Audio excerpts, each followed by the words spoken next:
पंचमुख हनुमत्कवचम्। श्रीगणेशाय नमः।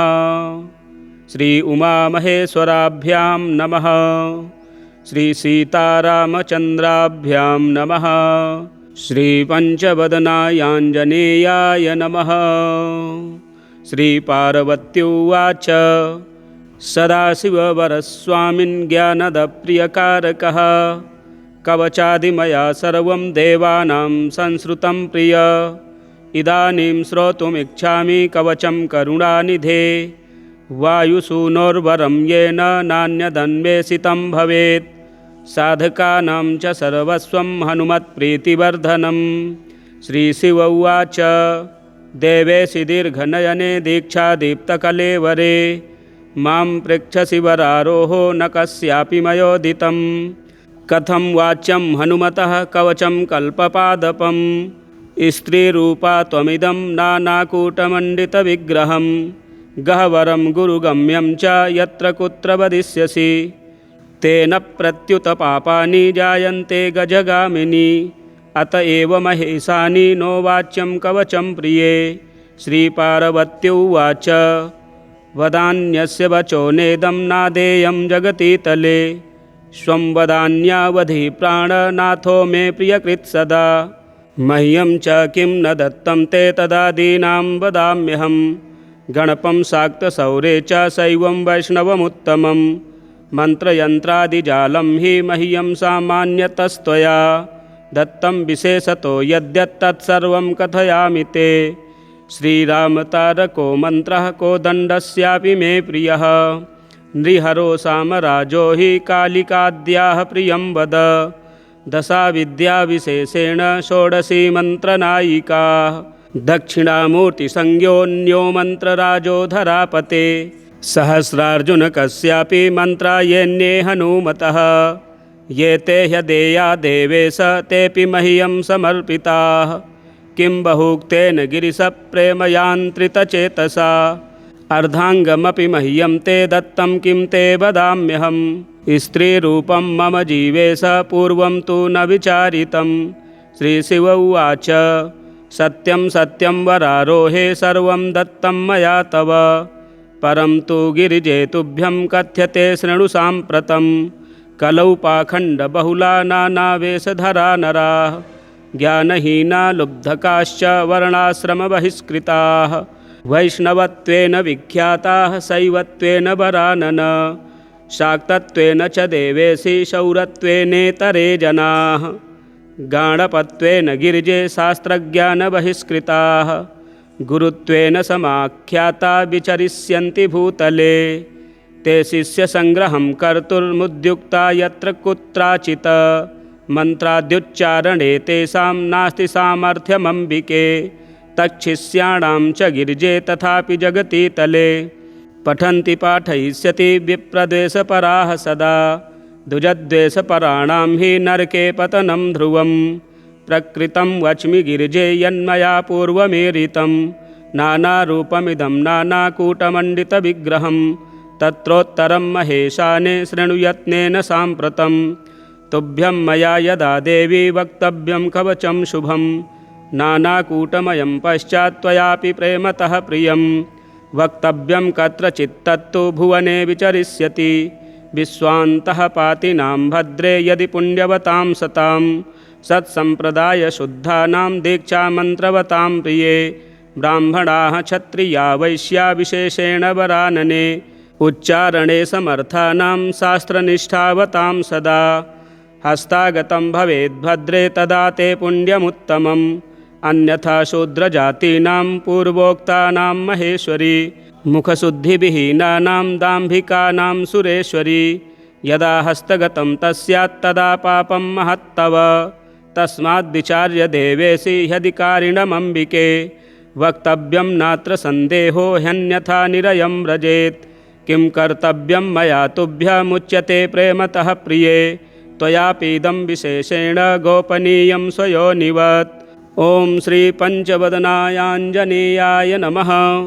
ॐ अस्य श्री पंचमुख हनुमत्मन्त्रस्य ब्रह्मा ऋषिः गायत्री छन्दः पंचमुख विराट् हनुमान् देवता ह्रीं बीजं श्रीं शक्तिः क्रौं कीलकं क्रूं कवचं क्रैं अस्त्राय फट् इति दिग्बन्धः।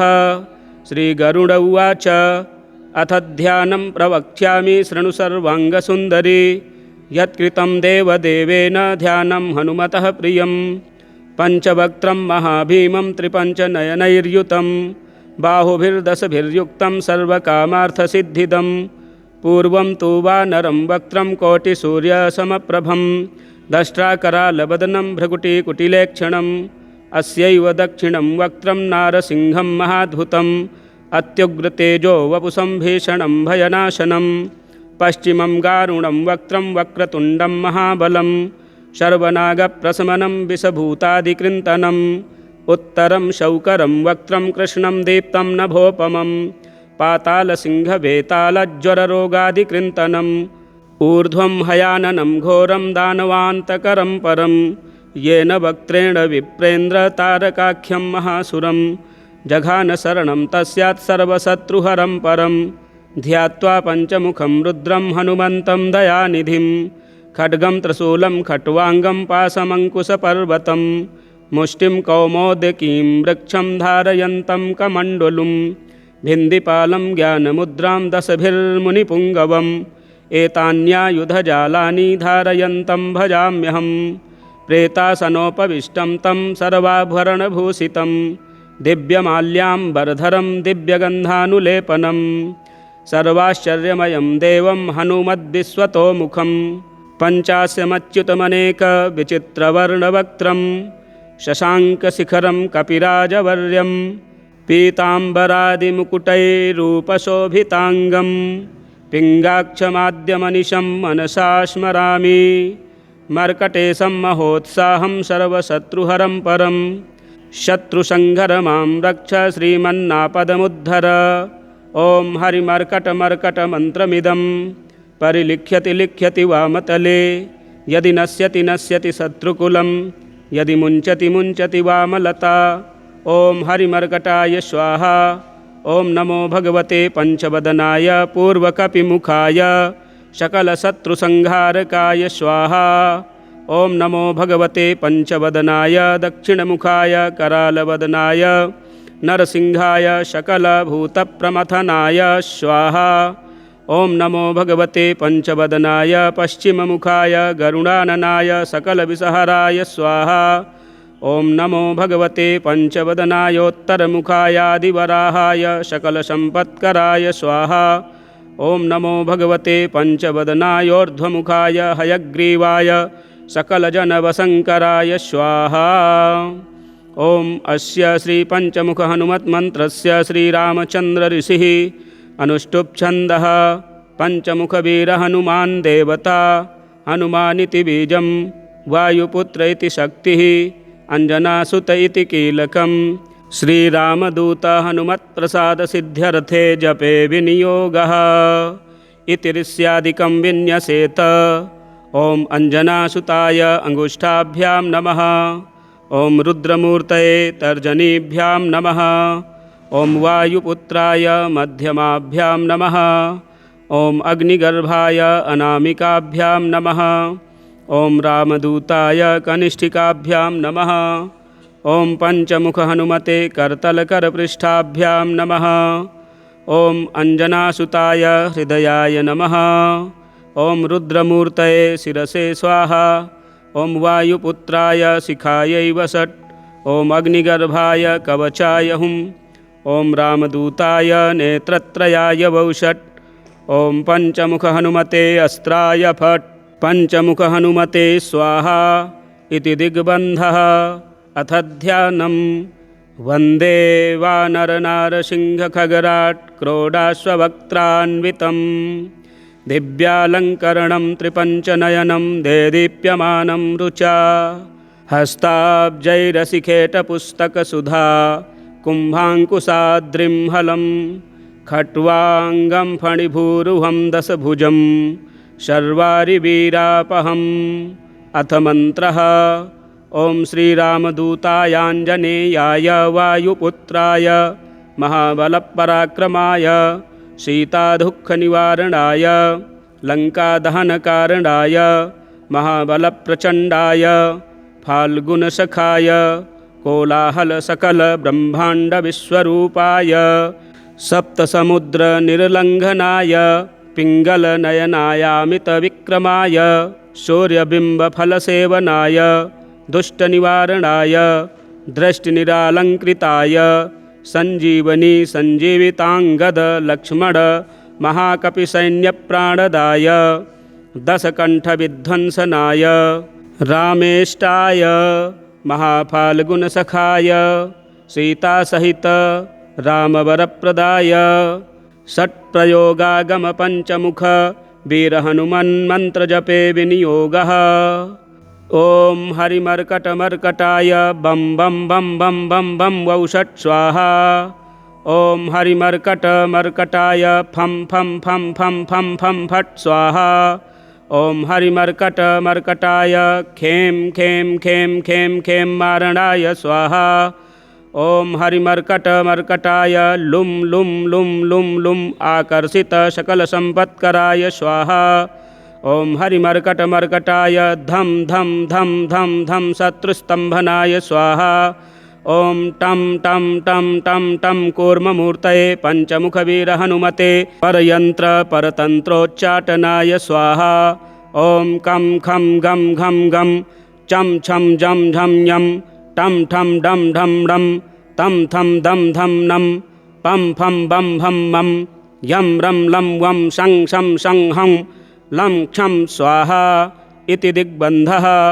ॐ पूर्वकपिमुखाय पञ्चमुखहनुमते टं टं टं टं टं सकलशत्रुसंहारणाय स्वाहा।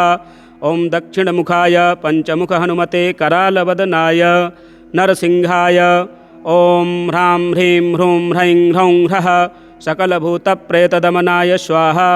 ॐ पश्चिममुखाय गरुडाननाय पञ्चमुखहनुमते मं मं मं मं मं सकलविषहराय स्वाहा। ॐ उत्तरमुखायादिवराहाय लं लं लं लं लं नरसिंहाय नीलकण्ठमूर्तये पञ्चमुखहनुमते स्वाहा। ॐ ऊर्ध्वमुखाय हयग्रीवाय रुं रुं रुं रुं रुं रुद्रमूर्तये सकलप्रयोजननिर्वाहकाय स्वाहा। ॐ अञ्जनासुताय वायुपुत्राय महाबलाय सीताशोकनिवारणाय श्रीरामचन्द्रकृपापादुकाय महावीर्यप्रमथनाय ब्रह्माण्डनाथाय कामदाय पञ्चमुखवीरहनुमते स्वाहा। भूतप्रेतपिशाच ब्रह्मराक्षस शाकिनी डाकिनी न्यन्तरिक्षग्रह परयन्त्रपरतन्त्रोच्चाटनाय स्वाहा। सकलप्रयोजननिर्वाहकाय पञ्चमुखी वीरहनुमते श्रीरामचन्द्रवरप्रसादाय जं जं जं जं जं स्वाहा। षड्वारं च पठेन्नित्यं सर्वदेववशङ्करं सप्तवारं पठेन्नित्यं सर्वसौभाग्यदायकम् अष्टवारं पठेन्नित्यमिष्टकामार्थसिद्धिदं नववारं पठेन्नित्यं राजभोगमवापुनुयात् दशवारं पठेन्नित्यं त्रैलोक्यज्ञानदर्शनं रुद्रावृत्तिं पठेन्नित्यं सर्वसिद्धिर्भवेद्ध्रुवं निर्बलो रोगयुक्तश्च महाव्याध्याधिपीडितः कवचस्मरणेनैव महाबलमवापुनुयात् कवचस्मरणेनैव महाबलमवापुनुयात्। श्रीसुदर्शनसंहितायां श्रीरामचन्द्रसीताप्रोक्तं श्रीपञ्चमुखहनुमत्कवचं सम्पूर्णम्। श्रीहनुमद् अष्टोत्तरशतनामस्तोत्रं नारद उवाच सर्वशास्त्रार्थतत्त्वज्ञ सर्वदेवनमस्कृत यत्त्वया कथितं पूर्वं रामचन्द्रेण धीमता स्तोत्रं समस्तं पापघ्नं श्रुत्वा धन्योऽस्मि पद्मज इदानीं श्रोतुमिच्छामि लोकानां हितकाम्यया वायोरंसावतरणमाहात्म्यं सर्वकामदं वद मे विस्तरात् ब्रह्मन् देवगुह्यमनुत्तमम् इति पृष्टो नारदेन ब्रह्मालोकपितामहः नमस्कृत्य जगन्नाथं लक्ष्मीकान्तं परात्परं प्रोवाच वायोर्माहात्म्यं नारदाय महात्मने यच्छ्रुत्वा सर्वसौभाग्यं प्राप्नुवन्ति जनाः सदा। ब्रह्मोवाच इदं रहस्यं पापघ्नं वायोरष्टोत्तरं शतं विष्णूनां लोकनाथेन रमायै कथितं पुरा। रमा मामाह यद्दिव्यं तत्ते वक्ष्यामि नारद। इदं पवित्रं पापघ्नं श्रद्धया हृदि धारय। ॐ हनुमानञ्जनापुत्रो वायुसूनुर्महाबलः रामदूतो हरिश्रेष्ठः सूरीकेसरीनन्दनः सूर्यश्रेष्ठो महाकायो वज्री वज्रप्रहारवान् महासत्त्वो महारूपो ब्रह्मण्यो ब्राह्मणप्रियः मुख्यप्राणो महाभीमः पूर्णप्रज्ञो महागुरुः ब्रह्मचारी वृक्षधरः पुण्यः श्रीरामकिङ्करः सीताशोकविनाशी च सिंहिका प्राणनाशकः मैनाकगर्वभङ्गश्च छायाग्रहनिवारकः लङ्कामोक्षप्रदो देवः सीतामार्गणतत्परः रामाङ्गुलिप्रदाता च सीताहर्षविवर्धनः महारूपधरो दिव्यो ह्यशोकवननाशकः मन्त्रिपुत्रहरो वीरः पञ्चसेनाग्रमर्दनः दशकण्ठसुतघ्नश्च ब्रह्मास्त्रवसगोऽव्ययः दशाससलल्लापपरो लङ्कापुरविदाहकः तीर्णाब्धिः कपिराजश्च कपियूथप्ररञ्जकः चूडामणिप्रदाता च श्रीवत्स्यः प्रियदर्शकः कौपीनकुण्डलधरः कनकाङ्गदभूषणः सर्वशास्त्रसुसम्पन्नः सर्वज्ञो ज्ञानदोत्तमः मुख्यप्राणो महावेगः शब्दशास्त्रविशारदः बुद्धिमान् सर्वलोकेशः सुरेशो लोकरञ्जकः लोकनाथो महादर्पः सर्वभूतभयापहः रामवाहनरूपश्च सञ्जीवाचलभेदकः कपीनां प्राणदाता च लक्ष्मणप्राणरक्षकः रामपदसमीपस्थो लोहितास्यो महाहनुः रामसन्देशकर्ता च भर्तानन्दवर्धनः रामाभिषेकलोलश्च रामकार्यधुरन्धरः कुन्तीगर्भसमुत्पन्नो भीमो भीमपराक्रमः लाक्षागृहादिविनिर्मुक्तो हिडिम्बासुरमर्दनः धर्मानुजः पाण्डुपुत्रो धनञ्जयसहायवान् बकासुरवधोद्युक्तस्तद्ग्रामपरिरक्षकः भिक्षाहाररतो नित्यं कुलालगृहमध्यगः पाञ्चाल्युद्वाह सञ्जातसम्मोदो बाहुकान्तिमान् विराटनगरे गूढचरः कीचकमर्दनः दुर्योधननिहन्ता च जरासन्धविमर्दनः सौगन्धिकापहर्ता च द्रौपदी प्राणवल्लभः पूर्णबोधो व्यासशिष्यो यतिरूपो महामतिः दुर्वादिगजसिंहस्य तर्कशास्त्रस्य खण्डकः बौद्धागमविभेत्ता च साङ्ख्यशास्त्रस्य दूषकः द्वैतशास्त्रप्रणेता च वेदव्यासमतानुगः पूर्णानन्दः पूर्णसत्त्वः पूर्णवैराग्यसागरः इति श्रुत्वा नारदस्तु वायोश्चरितमद्भुतं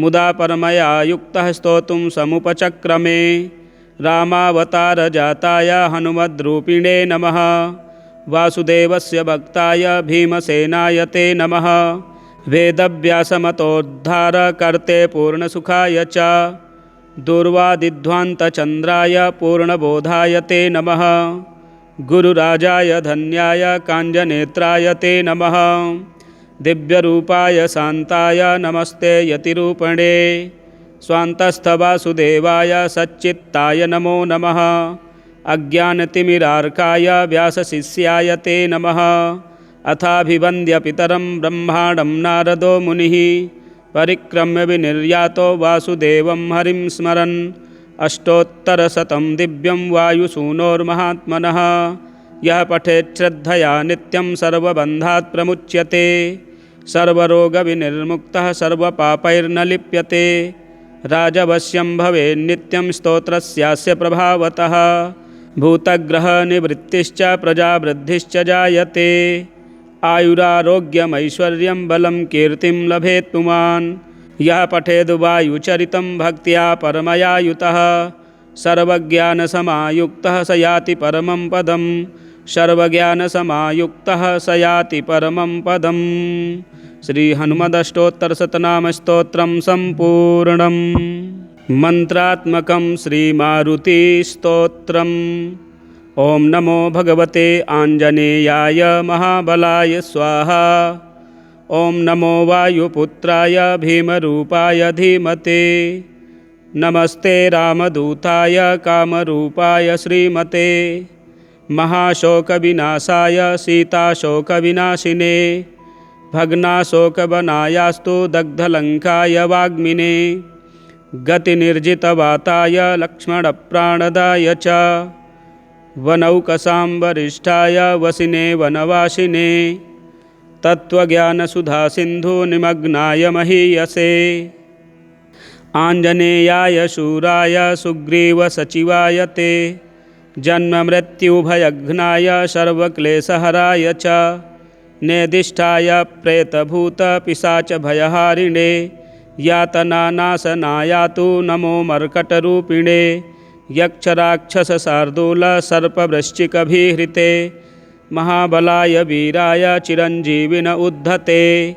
हारिणे वज्रदेहाय चोलल्लङ्घितमहाब्धये। बलिनामग्रगण्याय नमो नमः पाहि मारुते। लाभदोषि त्वमेवासु हनुमन् राक्षसान्तक।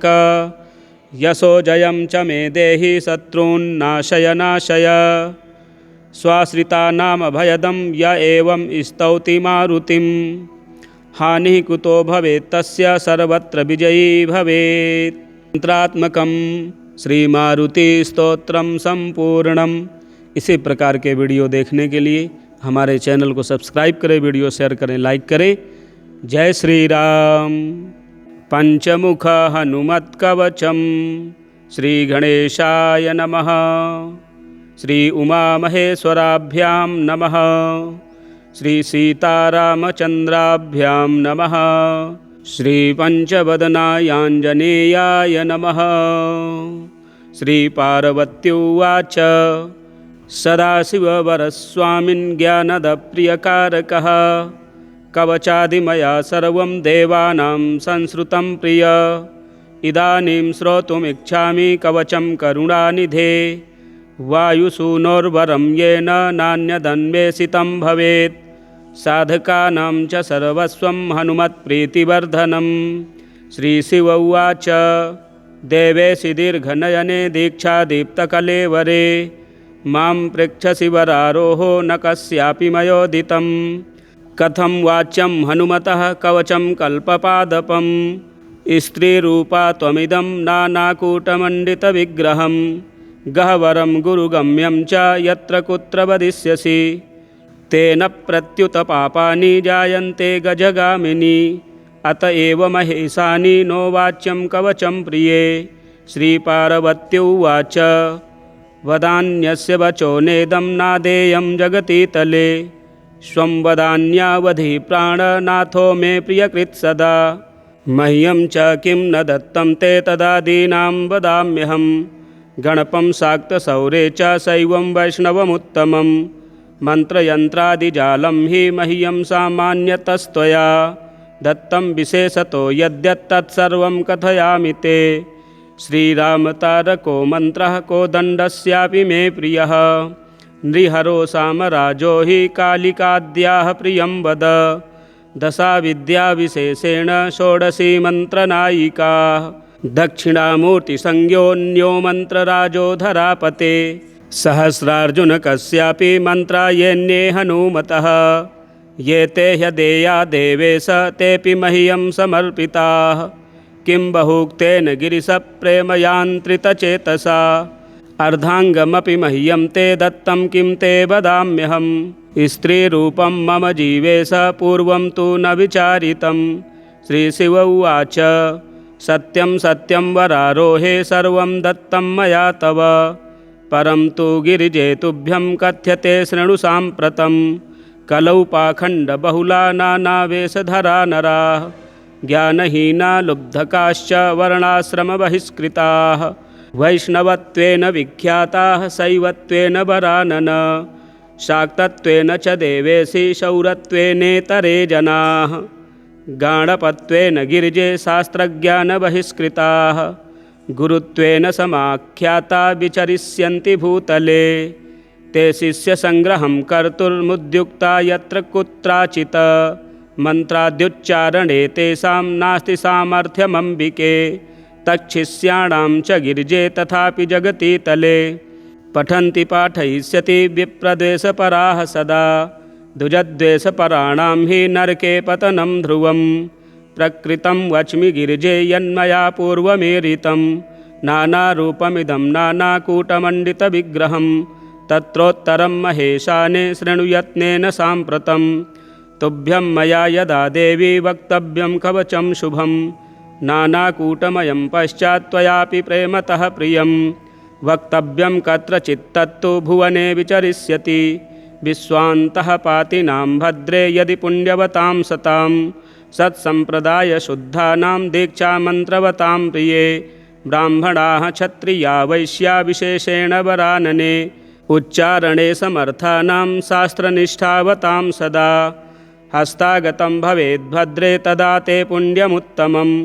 अन्यथा शूद्रजातीनां पूर्वोक्तानां महेश्वरी मुखशुद्धिविहीनानां दाम्भिकानां सुरेश्वरी यदा हस्तगतं तस्यात् तदा पापं महत्तव तस्माद्विचार्य देवेशि ह्यधिकारिणमम्बिके वक्तव्यं नात्र सन्देहो ह्यन्यथा निरयं व्रजेत् किं कर्तव्यं मया तुभ्यमुच्यते प्रेमतः प्रिये त्वयापीदं विशेषेण गोपनीयं स्वयोनिवत् ॐ श्री पंचवदनायाञ्जनेयाय नमः। ॐ अस्य श्री पंचमुख हनुमत्मन्त्रस्य ब्रह्मा ऋषिः गायत्री छन्दः पंचमुख विराट् हनुमान् देवता ह्रीं बीजं श्रीं शक्तिः क्रौं कीलकं क्रूं कवचं क्रैं अस्त्राय फट् इति दिग्बन्धः।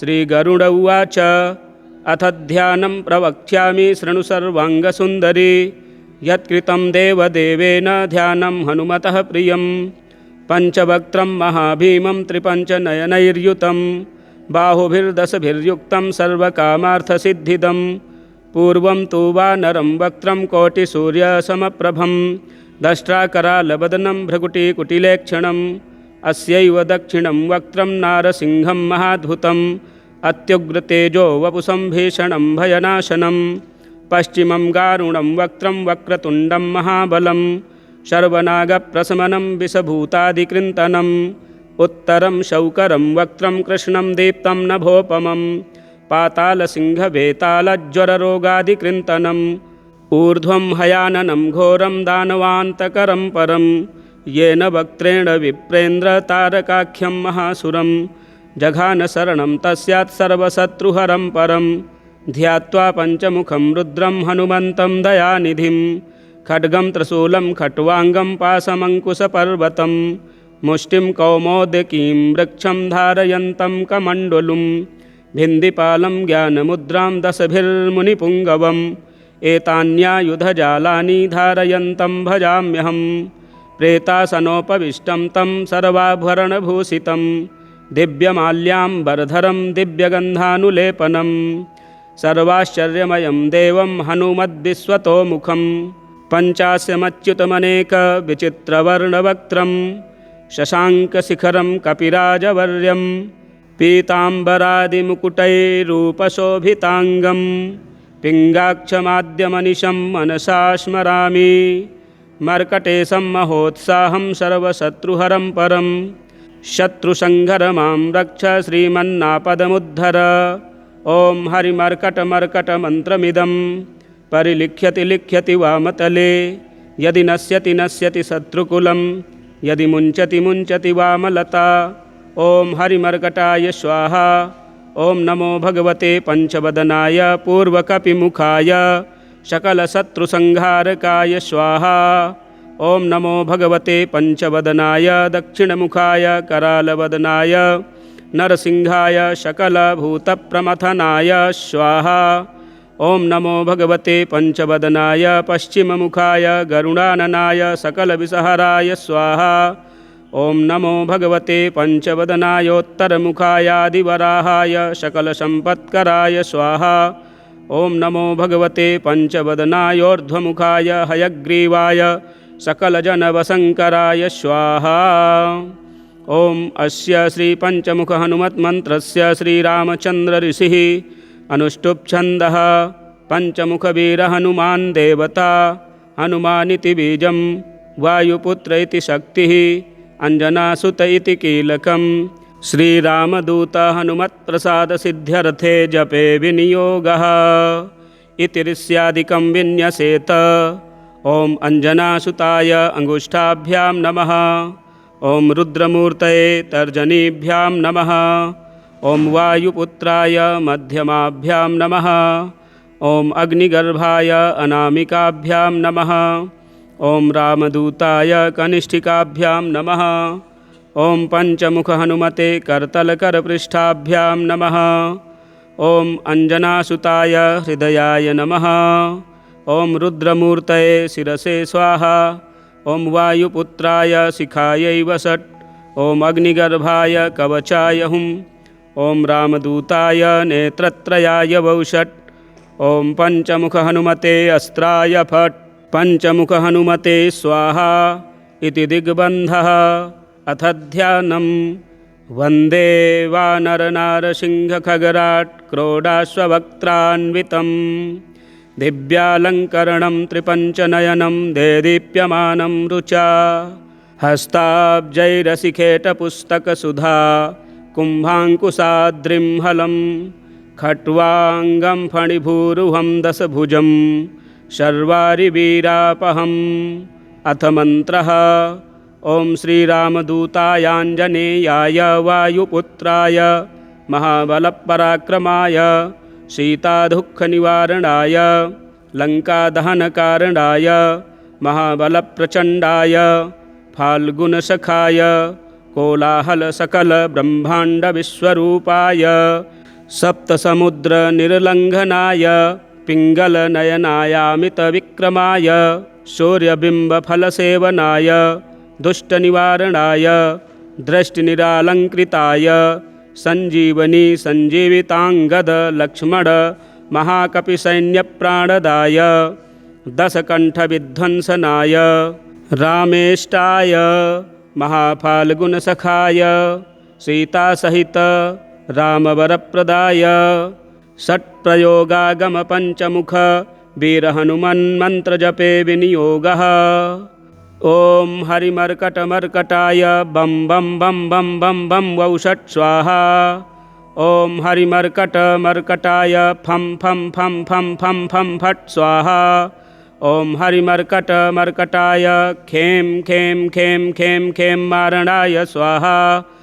ॐ हरिमर्कटमर्कटाय लुं लुं लुं लुं लुं आकर्षित सकलसम्पत्कराय स्वाहा। ॐ हरिमर्कटमर्कटाय धं धं धं धं धं शत्रुस्तम्भनाय स्वाहा। ॐ टं टं टं टं टं कूर्ममूर्तये पञ्चमुखवीरहनुमते परयन्त्रपरतन्त्रोच्चाटनाय स्वाहा। ॐ कं खं गं घं गं चं छं जं झं यं टं ठं डं ढं डं तं थं दं धं नं पं फं बं भं मं यं रं लं वं शं शं शं हं लं क्षं स्वाहा इति दिग्बन्धः। ॐ पूर्वकपिमुखाय पञ्चमुखहनुमते टं टं टं टं टं सकलशत्रुसंहारणाय स्वाहा। ॐ दक्षिणमुखाय पञ्चमुखहनुमते करालवदनाय नरसिंहाय ॐ ह्रां ह्रीं ह्रूं ह्रैं ह्रौं ह्रः सकलभूतप्रेतदमनाय स्वाहा। ॐ पश्चिममुखाय गरुडाननाय पञ्चमुखहनुमते मं मं मं मं मं सकलविषहराय स्वाहा। ॐ उत्तरमुखायादिवराहाय लं लं लं लं लं नरसिंहाय नीलकण्ठमूर्तये पञ्चमुखहनुमते स्वाहा। ॐ ऊर्ध्वमुखाय हयग्रीवाय रुं रुं रुं रुं रुं रुद्रमूर्तये सकलप्रयोजननिर्वाहकाय स्वाहा। ॐ अंजनासुताय वायुपुत्राय महाबलाय सीताशोकनिवारणाय श्रीरामचन्द्रकृपापादुकाय महावीर्यप्रमथनाय ब्रह्माण्डनाथाय कामदाय पञ्चमुखवीरहनुमते स्वाहा। भूतप्रेतपिशाच ब्रह्मराक्षस शाकिनी डाकिनी न्यन्तरिक्षग्रह परयन्त्रपरतन्त्रोच्चाटनाय स्वाहा। सकलप्रयोजननिर्वाहकाय पञ्चमुखी वीरहनुमते श्रीरामचन्द्रवरप्रसादाय जं जं जं जं जं स्वाहा। षड्वारं च पठेन्नित्यं सर्वदेववशङ्करं सप्तवारं पठेन्नित्यं सर्वसौभाग्यदायकम् अष्टवारं पठेन्नित्यमिष्टकामार्थसिद्धिदं नववारं पठेन्नित्यं राजभोगमवापुनुयात् दशवारं पठेन्नित्यं त्रैलोक्यज्ञानदर्शनं रुद्रावृत्तिं पठेन्नित्यं सर्वसिद्धिर्भवेद्ध्रुवं निर्बलो रोगयुक्तश्च महाव्याध्याधिपीडितः कवचस्मरणेनैव महाबलमवापुनुयात् कवचस्मरणेनैव महाबलमवापुनुयात्। श्रीसुदर्शनसंहितायां श्रीरामचन्द्रसीता प्रोक्तं श्रीपञ्चमुखहनुमत्कवचं सम्पूर्णम्। श्रीहनुमद् अष्टोत्तरशतनामस्तोत्रम्। नारद उवाच सर्वशास्त्रार्थतत्त्वज्ञ सर्वदेवनमस्कृत यत्त्वया कथितं पूर्वं रामचन्द्रेण धीमता स्तोत्रं समस्तं पापघ्नं श्रुत्वा धन्योऽस्मि पद्मज इदानीं श्रोतुमिच्छामि लोकानां हितकाम्यया वायोरंसावतरणमाहात्म्यं सर्वकामदं वद मे विस्तराद् ब्रह्मन् देवगुह्यमनुत्तमम् इति पृष्टो नारदेन ब्रह्मा लोकपितामहः नमस्कृत्य जगन्नाथं लक्ष्मीकान्तं परात्परं प्रोवाच वायोर्माहात्म्यं नारदाय महात्मने यच्छ्रुत्वा सर्वसौभाग्यं प्राप्नुवन्ति जनाः सदा। ब्रह्मोवाच इदं रहस्यं पापघ्नं वायोरष्टोत्तरं शतं विष्णूनां लोकनाथेन रमायै कथितं पुरा रमा मामाह यद्दिव्यं तत्ते वक्ष्यामि नारद इदं पवित्रं पापघ्नं श्रद्धया हृदि धारय। ॐ हनुमानञ्जनापुत्रो वायुसूनुर्महाबलः रामदूतो हरिश्रेष्ठः सूरीकेसरीनन्दनः सूर्यश्रेष्ठो महाकायो वज्री वज्रप्रहारवान् महासत्त्वो महारूपो ब्रह्मण्यो ब्राह्मणप्रियः मुख्यप्राणो महाभीमः पूर्णप्रज्ञो महागुरुः ब्रह्मचारी वृक्षधरः पुण्यः श्रीरामकिङ्करः सीताशोकविनाशी च सिंहिका प्राणनाशकः मैनाकगर्वभङ्गश्च छायाग्रहनिवारकः लङ्कामोक्षप्रदो देवः सीतामार्गणतत्परः रामाङ्गुलिप्रदाता च सीताहर्षविवर्धनः महारूपधरो दिव्यो ह्यशोकवननाशकः मन्त्रिपुत्रहरो वीरः पञ्चसेनाग्रमर्दनः दशकण्ठसुतघ्नश्च ब्रह्मास्त्रवशगोऽव्ययः दशाससलल्लापपरो लङ्कापुरविदाहकः तीर्णाब्धिः कपिराजश्च कपियूथप्ररञ्जकः चूडामणिप्रदाता च श्रीवत्स्यः प्रियदर्शकः कौपीनकुण्डलधरः कनकाङ्गदभूषणः सर्वशास्त्रसुसम्पन्नः सर्वज्ञो ज्ञानदोत्तमः मुख्यप्राणो महावेगः शब्दशास्त्रविशारदः बुद्धिमान् सर्वलोकेशः सुरेशो लोकरञ्जकः लोकनाथो महादर्पः सर्वभूतभयापहः रामवाहनरूपश्च सञ्जीवाचलभेदकः कपीनां प्राणदाता च लक्ष्मणप्राणरक्षकः रामपदसमीपस्थो लोहितास्यो महाहनुः रामसन्देशकर्ता च भर्ता नन्दवर्धनः रामाभिषेकलोलश्च रामकार्यधुरन्धरः कुन्तीगर्भसमुत्पन्नो भीमो भीमपराक्रमः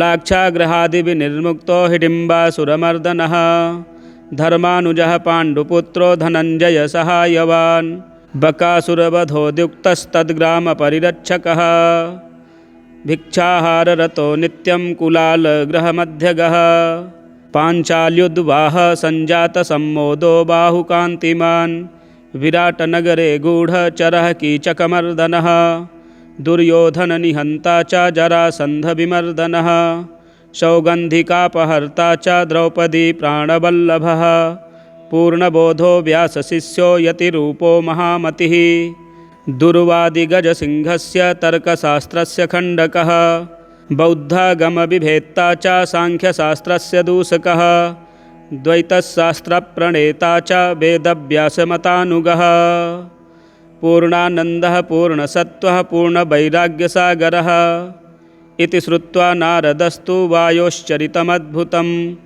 मुदा परमया युक्तः स्तोतुं समुपचक्रमे रामावतारजाताय हनुमद्रूपिणे नमः वासुदेवस्य भक्ताय भीमसेनाय ते नमः वेदव्यासमतोद्धारकर्ते पूर्णसुखाय च दुर्वादिध्वान्तचन्द्राय पूर्णबोधाय ते नमः गुरुराजाय धन्याय काञ्जनेत्राय ते नमः दिव्यरूपाय शान्ताय नमस्ते यतिरूपणे स्वान्तस्थवासुदेवाय सच्चित्ताय नमो नमः अज्ञानतिमिरार्काय व्यासशिष्याय ते नमः अथाभिवन्द्य पितरं ब्रह्माणं नारदो मुनिः परिक्रम्य विनिर्यातो वासुदेवं हरिं स्मरन् अष्टोत्तरशतं दिव्यं वायुसूनोर्महात्मनः यः पठेत् श्रद्धया नित्यं सर्वबन्धात् प्रमुच्यते सर्वरोगविनिर्मुक्तः सर्वपापैर्न लिप्यते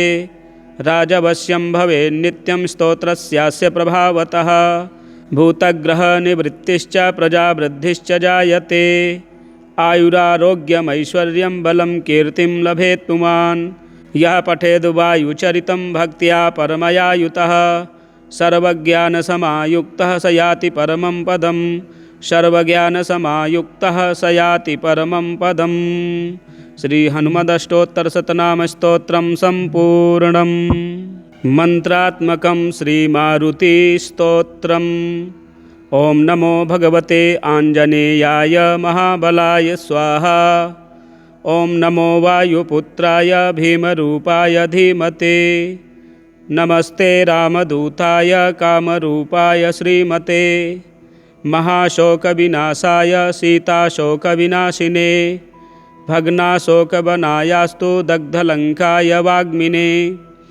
गतिनिर्जितवाताय लक्ष्मणप्राणदाय च वनौकसां वरिष्ठाय वसिने वनवासिने तत्त्वज्ञानसुधासिन्धुनिमग्नाय महीयसे आञ्जनेयाय शूराय सुग्रीवसचिवाय ते जन्ममृत्युभयघ्नाय सर्वक्लेशहराय च नेदिष्ठाय प्रेतभूतपिशाचभयहारिणे यातनानाशनायातु नमो मर्कटरूपिणे यक्षराक्षसशार्दूलसर्पवृश्चिकभिहृते महाबलाय वीराय चिरञ्जीविन उद्धते हारिणे वज्रदेहाय चोलल्लङ्घितमहाब्धये बलिनामग्रगण्याय नमो नमः पाहि मारुते लाभदोषि त्वमेवासु हनुमन् राक्षसान्तक यशो जयं च मे देहि शत्रून्नाशय नाशय स्वाश्रितानामभयदं य एवं स्तौति मारुतिं हानिः कुतो भवेत् तस्य सर्वत्र विजयी भवेत्। मंत्रात्मकं श्री मारुति स्तोत्रम संपूर्णम। इसी प्रकार के वीडियो देखने के लिए हमारे चैनल को सब्सक्राइब करें, वीडियो शेयर करें, लाइक करें। जय श्री राम। पंचमुख हनुमत कवचम श्री गणेशाय नमः। श्री उमा महेश्वराभ्यां नमः। श्री सीतारामचंद्राभ्यां नमः। श्री पंचवदनायांजनेयाय नमः। श्री पार्वत्युवाच सदाशिववरस्वामिन् ज्ञानदप्रियकारकः कवचादिमया सर्वं देवानां संश्रुतं प्रिय इदानीं श्रोतुमिच्छामि कवचं करुणानिधे वायुसूनोर्वरं येन नान्यदन्वेषितं भवेत् साधकानां च सर्वस्वं हनुमत्प्रीतिवर्धनं। श्रीशिव उवाच देवेशि दीर्घनयने दीक्षादीप्तकलेवरे मां पृच्छसि वरारोहो न कस्यापि मयोदितं कथं वाच्यं हनुमतः कवचं कल्पपादपं स्त्रीरूपा त्वमिदं नानाकूटमण्डितविग्रहं गह्वरं गुरुगम्यं च यत्र कुत्र वदिष्यसि तेन प्रत्युत पापानि जायन्ते गजगामिनी अत एव महेशानि नो वाच्यं कवचं प्रिये। श्रीपार्वत्युवाच वदान्यस्य वचो नेदं नादेयं जगति तले। स्वं वदान्यावधि प्राणनाथो मे प्रियकृत् सदा। मह्यं च किं न दत्तं ते तदादीनां वदाम्यहं। गणपं शाक्तशौरे च शैवं वैष्णवमुत्तमं। मन्त्रयन्त्रादिजालं हि मह्यं सामान्यतस्त्वया। दत्तं विशेषतो यद्यत्तत्सर्वं कथयामि ते। श्रीरामतारको मन्त्रः कोदण्डस्यापि मे प्रियः। नृहरो सामराजो हि कालिकाद्याः प्रियं वद। दशाविद्याविशेषेण षोडशी मन्त्रनायिकाः। दक्षिणामूर्तिसंज्ञोऽन्यो मन्त्रराजो धरापते। सहस्रार्जुनकस्यापि मन्त्रायेऽन्ये हनूमतः। ये ते ह्यदेया देवेश तेऽपि मह्यं समर्पिताः। किं बहुक्तेन गिरिशप्रेमयान्त्रितचेतसा। अर्धाङ्गमपि मह्यं ते दत्तं किं ते वदाम्यहं। स्त्रीरूपं मम जीवेश पूर्वं तु न विचारितं। श्रीशिव उवाच सत्यं सत्यं वरारोहे सर्वं दत्तं मया तव। परं तु गिरिजे तुभ्यं कथ्यते शृणु साम्प्रतं।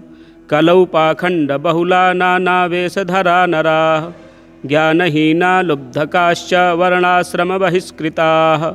वैष्णवत्वेन विख्याताः शैवत्वेन वरानन। शाक्तत्वेन च देवेशि शौरत्वेनेतरे जनाः। गाणपत्वेन गिरिजे शास्त्रज्ञानबहिष्कृताः। गुरुत्वेन समाख्याता विचरिष्यन्ति भूतले। ते शिष्यसङ्ग्रहं कर्तुर्मुद्युक्ता यत्र कुत्राचित्। मन्त्राद्युच्चारणे तेषां नास्ति सामर्थ्यमम्बिके। तच्छिष्याणां च गिरिजे तथापि जगति तले। पठन्ति पाठयिष्यति विप्रद्वेषपराः सदा। द्विजद्वेषपराणां हि नरके पतनं ध्रुवम्। प्रकृतं वच्मि गिरिजे यन्मया पूर्वमेरितं। नानारूपमिदं नानाकूटमण्डितविग्रहं। तत्रोत्तरं महेशाने शृणुयत्नेन साम्प्रतं। तुभ्यं मया यदा देवी वक्तव्यं कवचं शुभं। नानाकूटमयं पश्चात् त्वयापि प्रेमतः प्रियं। वक्तव्यं कत्रचित्तत्तु भुवने विचरिष्यति। विश्वान्तः पातिनां भद्रे यदि पुण्यवतां सतां। सत्सम्प्रदायशुद्धानां दीक्षामन्त्रवतां प्रिये। ब्राह्मणाः क्षत्रिया वैश्या विशेषेण वरानने। उच्चारणे समर्थानां शास्त्रनिष्ठावतां सदा। हस्तागतं भवेद्भद्रे तदा ते पुण्यमुत्तमम्। अन्यथा शूद्रजातीनां पूर्वोक्तानां महेश्वरी। मुखशुद्धिविहीनानां दाम्भिकानां सुरेश्वरी। यदा हस्तगतं तस्यात्तदा पापं महत्तव।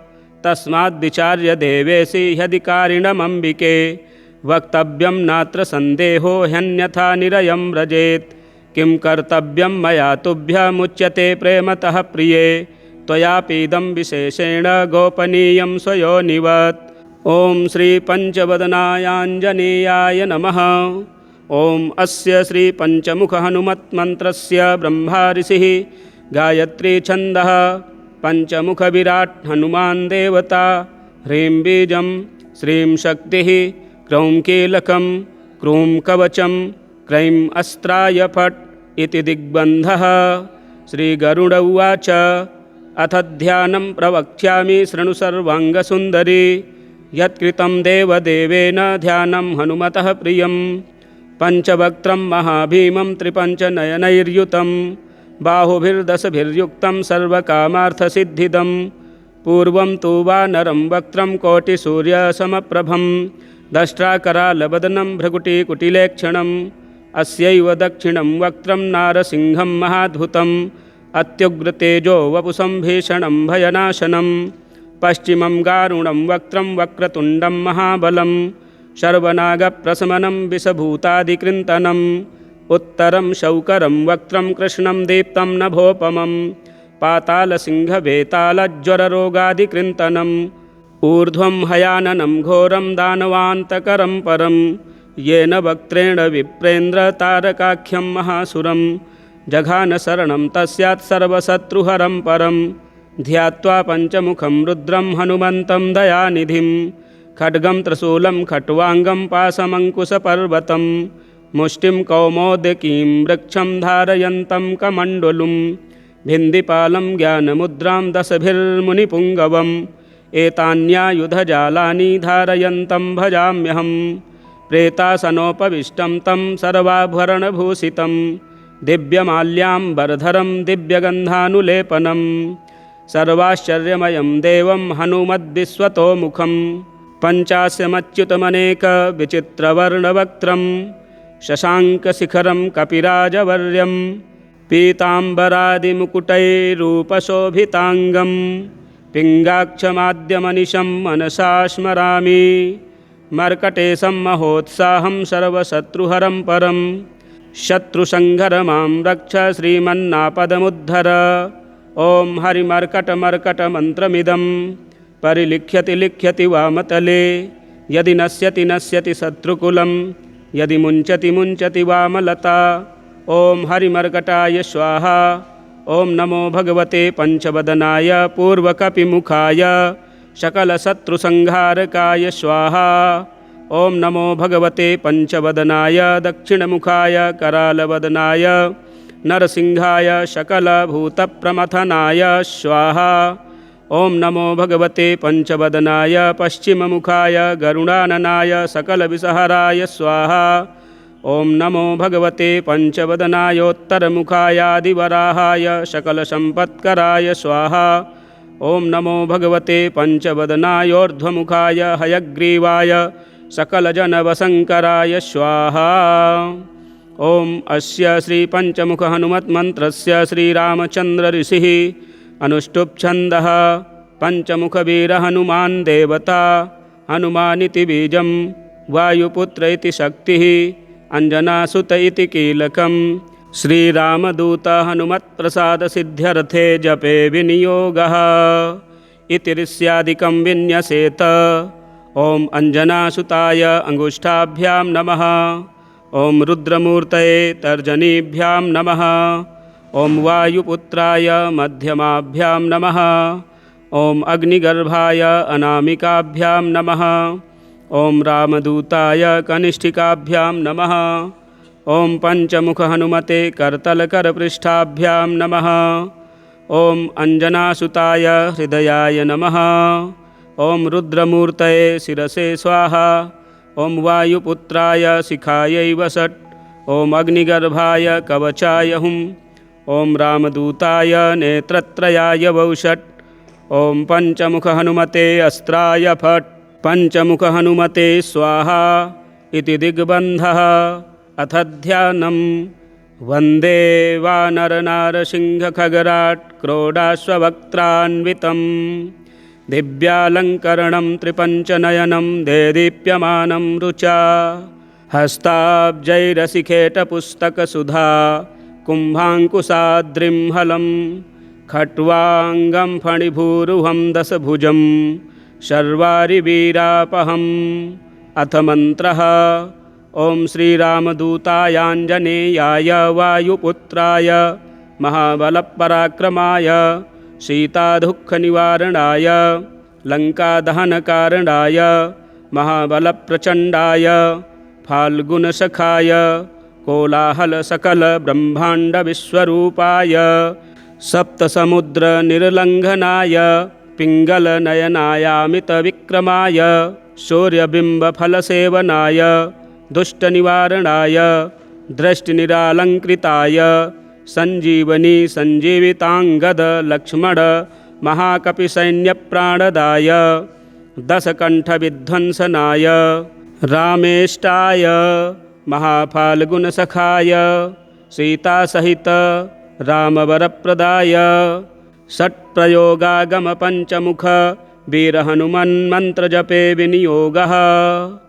ॐ हरिमर्कटमर्कटाय बं बं बं बं बं बं वौषट् स्वाहा। ॐ हरिमर्कटमर्कटाय फं फं फं फं फं फं फट् स्वाहा। ॐ हरिमर्कटमर्कटाय खें खें खें खें खें मारणाय स्वाहा। ॐ हरिमर्कटमर्कटाय लुं लुं लुं लुं लुं आकर्षित सकलसम्पत्कराय स्वाहा। ॐ हरिमर्कटमर्कटाय धं धं धं धं धं शत्रुस्तम्भनाय स्वाहा। ॐ टं टं टं टं टं कूर्ममूर्तये पञ्चमुखवीरहनुमते परयन्त्र परतन्त्रोच्चाटनाय स्वाहा। ॐ कं खं गं घं गं चं छं जं झं यं टं ठं डं ढं डं तं थं दं धं नं पं फं बं भं मं यं रं लं वं शं शं शं हं लं क्षं स्वाहा इति दिग्बन्धः। ॐ पूर्वकपिमुखाय पञ्चमुखहनुमते टं टं टं टं टं सकलशत्रुसंहारणाय स्वाहा। ॐ दक्षिणमुखाय पञ्चमुखहनुमते करालवदनाय नरसिंहाय ॐ ह्रां ह्रीं ह्रूं ह्रैं ह्रौं ह्रः सकलभूतप्रेतदमनाय स्वाहा। ॐ पश्चिममुखाय गरुडाननाय पञ्चमुखहनुमते मं मं मं मं मं सकलविषहराय स्वाहा। ॐ उत्तरमुखायादिवराहाय लं लं लं लं लं नरसिंहाय नीलकण्ठमूर्तये पञ्चमुखहनुमते स्वाहा। ॐ ऊर्ध्वमुखाय हयग्रीवाय रुं रुं रुं रुं रुं रुद्रमूर्तये सकलप्रयोजननिर्वाहकाय स्वाहा। ॐ अञ्जनासुताय वायुपुत्राय महाबलाय सीताशोकनिवारणाय श्रीरामचन्द्रकृपापादुकाय महावीर्यप्रमथनाय ब्रह्माण्डनाथाय कामदाय पञ्चमुखवीरहनुमते स्वाहा। भूतप्रेतपिशाच ब्रह्मराक्षस शाकिनी डाकिनी न्यन्तरिक्षग्रह परयन्त्र परतन्त्रोच्चाटनाय स्वाहा। सकलप्रयोजननिर्वाहकाय पञ्चमुखी वीरहनुमते श्रीरामचन्द्रवरप्रसादाय जं जं जं जं जं स्वाहा। षड्वारं च पठेन्नित्यं सर्वदेववशङ्करं सप्तवारं पठेन्नित्यं सर्वसौभाग्यदायकम् अष्टवारं पठेन्नित्यमिष्टकामार्थसिद्धिदं नववारं पठेन्नित्यं राजभोगमवापुनुयात् दशवारं पठेन्नित्यं त्रैलोक्यज्ञानदर्शनं रुद्रावृत्तिं पठेन्नित्यं सर्वसिद्धिर्भवेद्ध्रुवं निर्बलो रोगयुक्तश्च महाव्याध्याधिपीडितः कवचस्मरणेनैव महाबलमवापुनुयात् कवचस्मरणेनैव महाबलमवापुनुयात्। श्रीसुदर्शनसंहितायां श्रीरामचन्द्रसीताप्रोक्तं श्रीपञ्चमुखहनुमत्कवचं सम्पूर्णम्।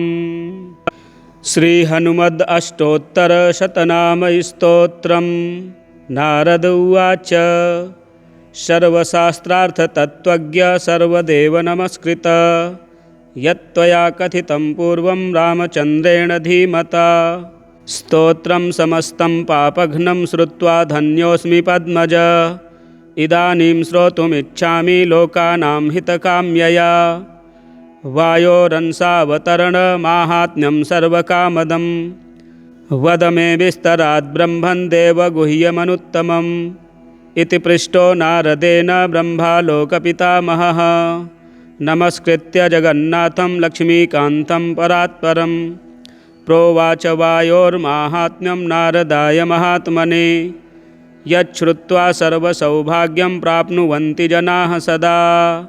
ब्रह्मोवाच इदं रहस्यं पापघ्नं वायोरष्टोत्तरं शतं विष्णूनां लोकनाथेन रमायै कथितं पुरा रमा मामाह यद्दिव्यं तत्ते वक्ष्यामि नारद इदं पवित्रं पापघ्नं श्रद्धया हृदि धारय।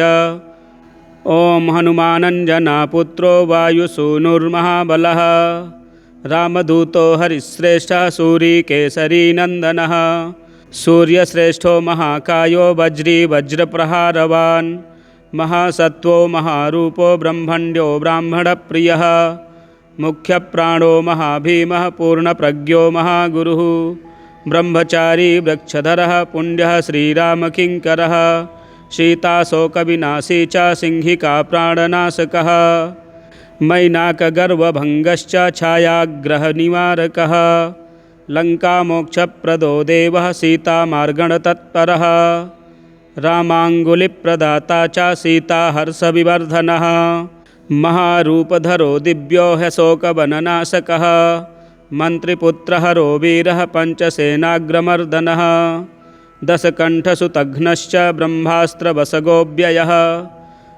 दशाससलल्लापपरो लङ्कापुरविदाहकः तीर्णाब्धिः कपिराजश्च कपियूथप्ररञ्जकः चूडामणिप्रदाता च श्रीवत्स्यः प्रियदर्शकः कौपीनकुण्डलधरः कनकाङ्गदभूषणः सर्वशास्त्रसुसम्पन्नः सर्वज्ञो ज्ञानदोत्तमः मुख्यप्राणो महावेगः शब्दशास्त्रविशारदः बुद्धिमान् सर्वलोकेशः सुरेशो लोकरञ्जकः लोकनाथो महादर्पः सर्वभूतभयापहः रामवाहनरूपश्च सञ्जीवाचलभेदकः कपीनां प्राणदाता च लक्ष्मणप्राणरक्षकः रामपदसमीपस्थो लोहितास्यो महाहनुः रामसन्देशकर्ता च भर्ता नन्दवर्धनः रामाभिषेकलोलश्च रामकार्यधुरन्धरः कुन्तीगर्भसमुत्पन्नो भीमो भीमपराक्रमः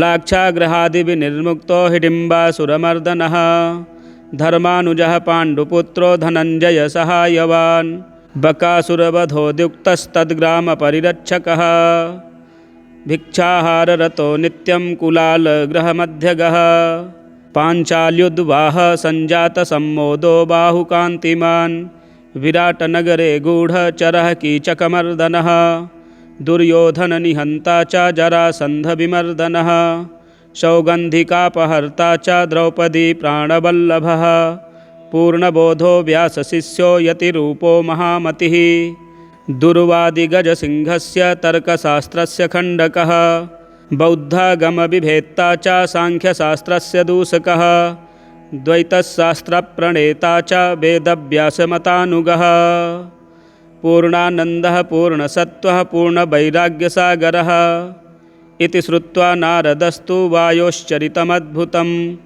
मुदा परमया युक्तः स्तोतुं समुपचक्रमे रामावतारजाताय हनुमद्रूपिणे नमः वासुदेवस्य भक्ताय भीमसेनाय ते नमः वेदव्यासमतोद्धारकर्ते पूर्णसुखाय च दुर्वादिध्वान्तचन्द्राय पूर्णबोधाय ते नमः गुरुराजाय धन्याय काञ्जनेत्राय ते नमः दिव्यरूपाय शान्ताय नमस्ते यतिरूपणे स्वान्तस्थवासुदेवाय सच्चित्ताय नमो नमः अज्ञानतिमिरार्काय व्यासशिष्याय ते नमः अथाभिवन्द्यपितरं ब्रह्माणं नारदो मुनिः परिक्रम्य विनिर्यातो वासुदेवं हरिं स्मरन् अष्टोत्तरशतं दिव्यं वायुसूनोर्महात्मनः यः पठेत् श्रद्धया नित्यं सर्वबन्धात् प्रमुच्यते सर्वरोगविनिर्मुक्तः सर्वपापैर्न लिप्यते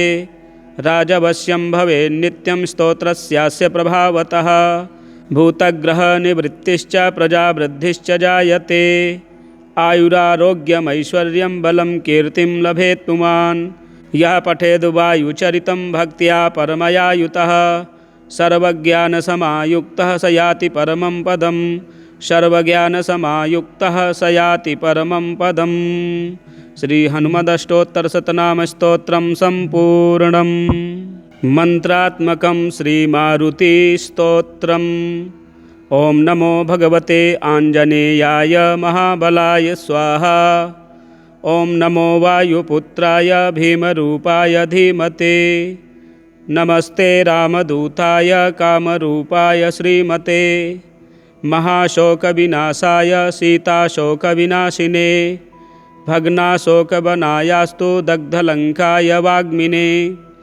गतिनिर्जितवाताय लक्ष्मणप्राणदाय च वनौकसाम्बरिष्ठाय वसिने वनवासिने तत्त्वज्ञानसुधासिन्धुनिमग्नाय महीयसे आञ्जनेयाय शूराय सुग्रीवसचिवाय ते जन्ममृत्युभयघ्नाय सर्वक्लेशहराय च नेदिष्ठाय प्रेतभूतपिशाचभयहारिणे यातनानाशनायातु नमो मर्कटरूपिणे यक्षराक्षसशार्दूलसर्पवृश्चिकभिहृते महाबलाय वीराय चिरञ्जीविन उद्धते हारिणे वज्रदेहाय चोलल्लङ्घितमहाब्धये बलिनामग्रगण्याय नमो नमः पाहि मारुते।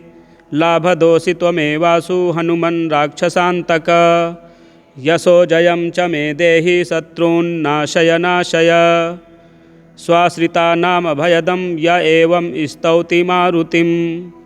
हानिः कुतो भवेत् तस्य सर्वत्र विजयी भवेत्। मंत्रात्मकं श्री मारुति स्तोत्रम संपूर्णम।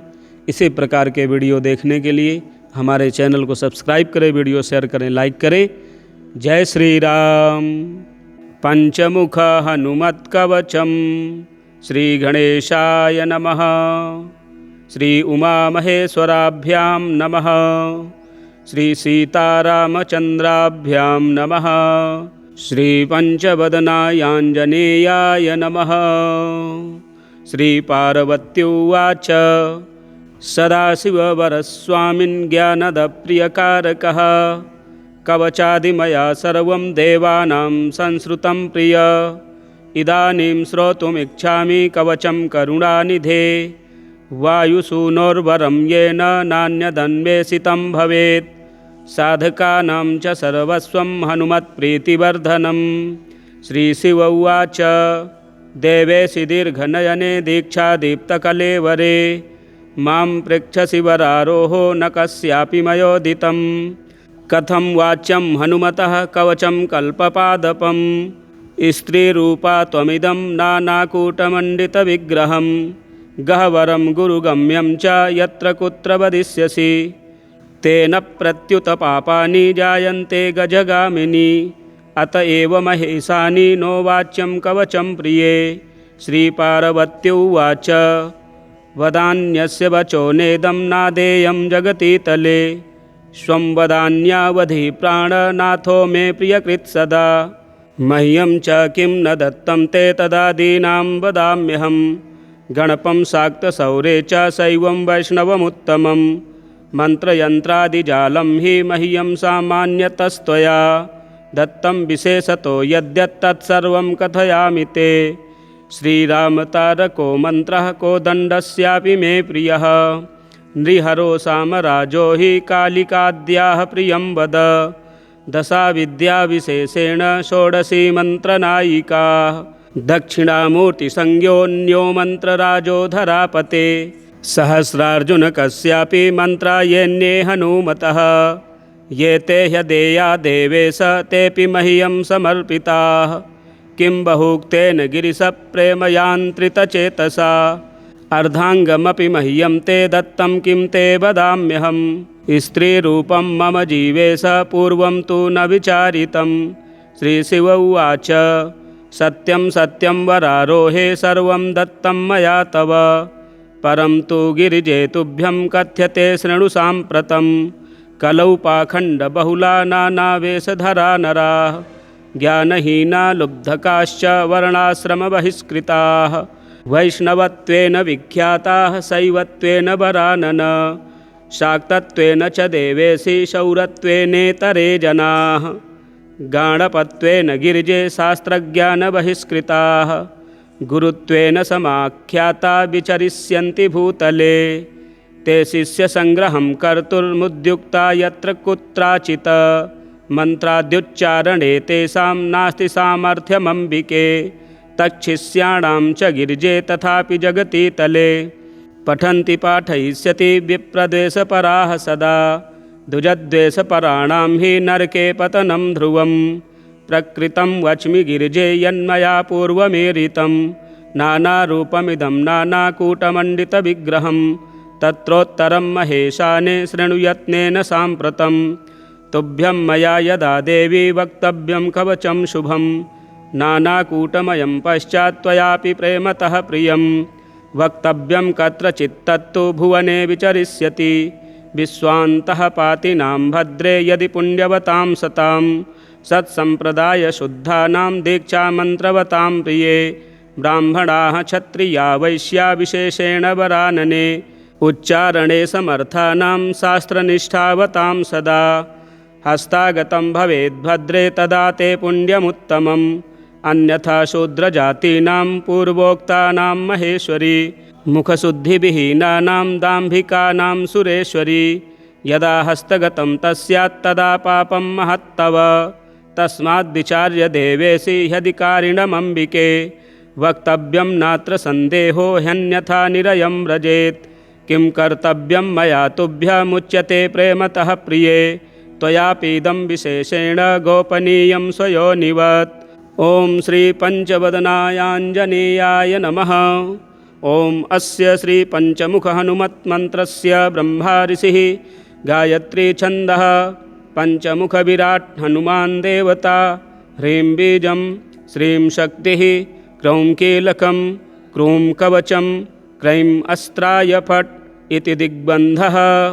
श्रीगरुड उवाच अथ ध्यानं प्रवक्ष्यामि शृणु सर्वाङ्गसुन्दरी यत्कृतं देवदेवेन ध्यानं हनुमतः प्रियं पञ्चवक्त्रं महाभीमं त्रिपञ्चनयनैर्युतं बाहुभिर्दशभिर्युक्तं सर्वकामार्थसिद्धिदं पूर्वं तु वानरं वक्त्रं कोटिसूर्यसमप्रभं दष्ट्राकरालवदनं भ्रकुटिकुटिलेक्षणम् अस्यैव दक्षिणं वक्त्रं नारसिंहं महाद्भुतम् अत्युग्रतेजो वपुसं भीषणं भयनाशनं पश्चिमं गारुणं वक्त्रं वक्रतुण्डं महाबलं शर्वनागप्रशमनं विषभूतादिकृन्तनम् उत्तरं शौकरं वक्त्रं कृष्णं दीप्तं नभोपमं पातालसिंहवेतालज्वररोगादिकृन्तनम् ऊर्ध्वं हयाननं घोरं दानवान्तकरं परं येन वक्त्रेण विप्रेन्द्रतारकाख्यं महासुरं जघानशरणं तस्यात् सर्वशत्रुहरं परं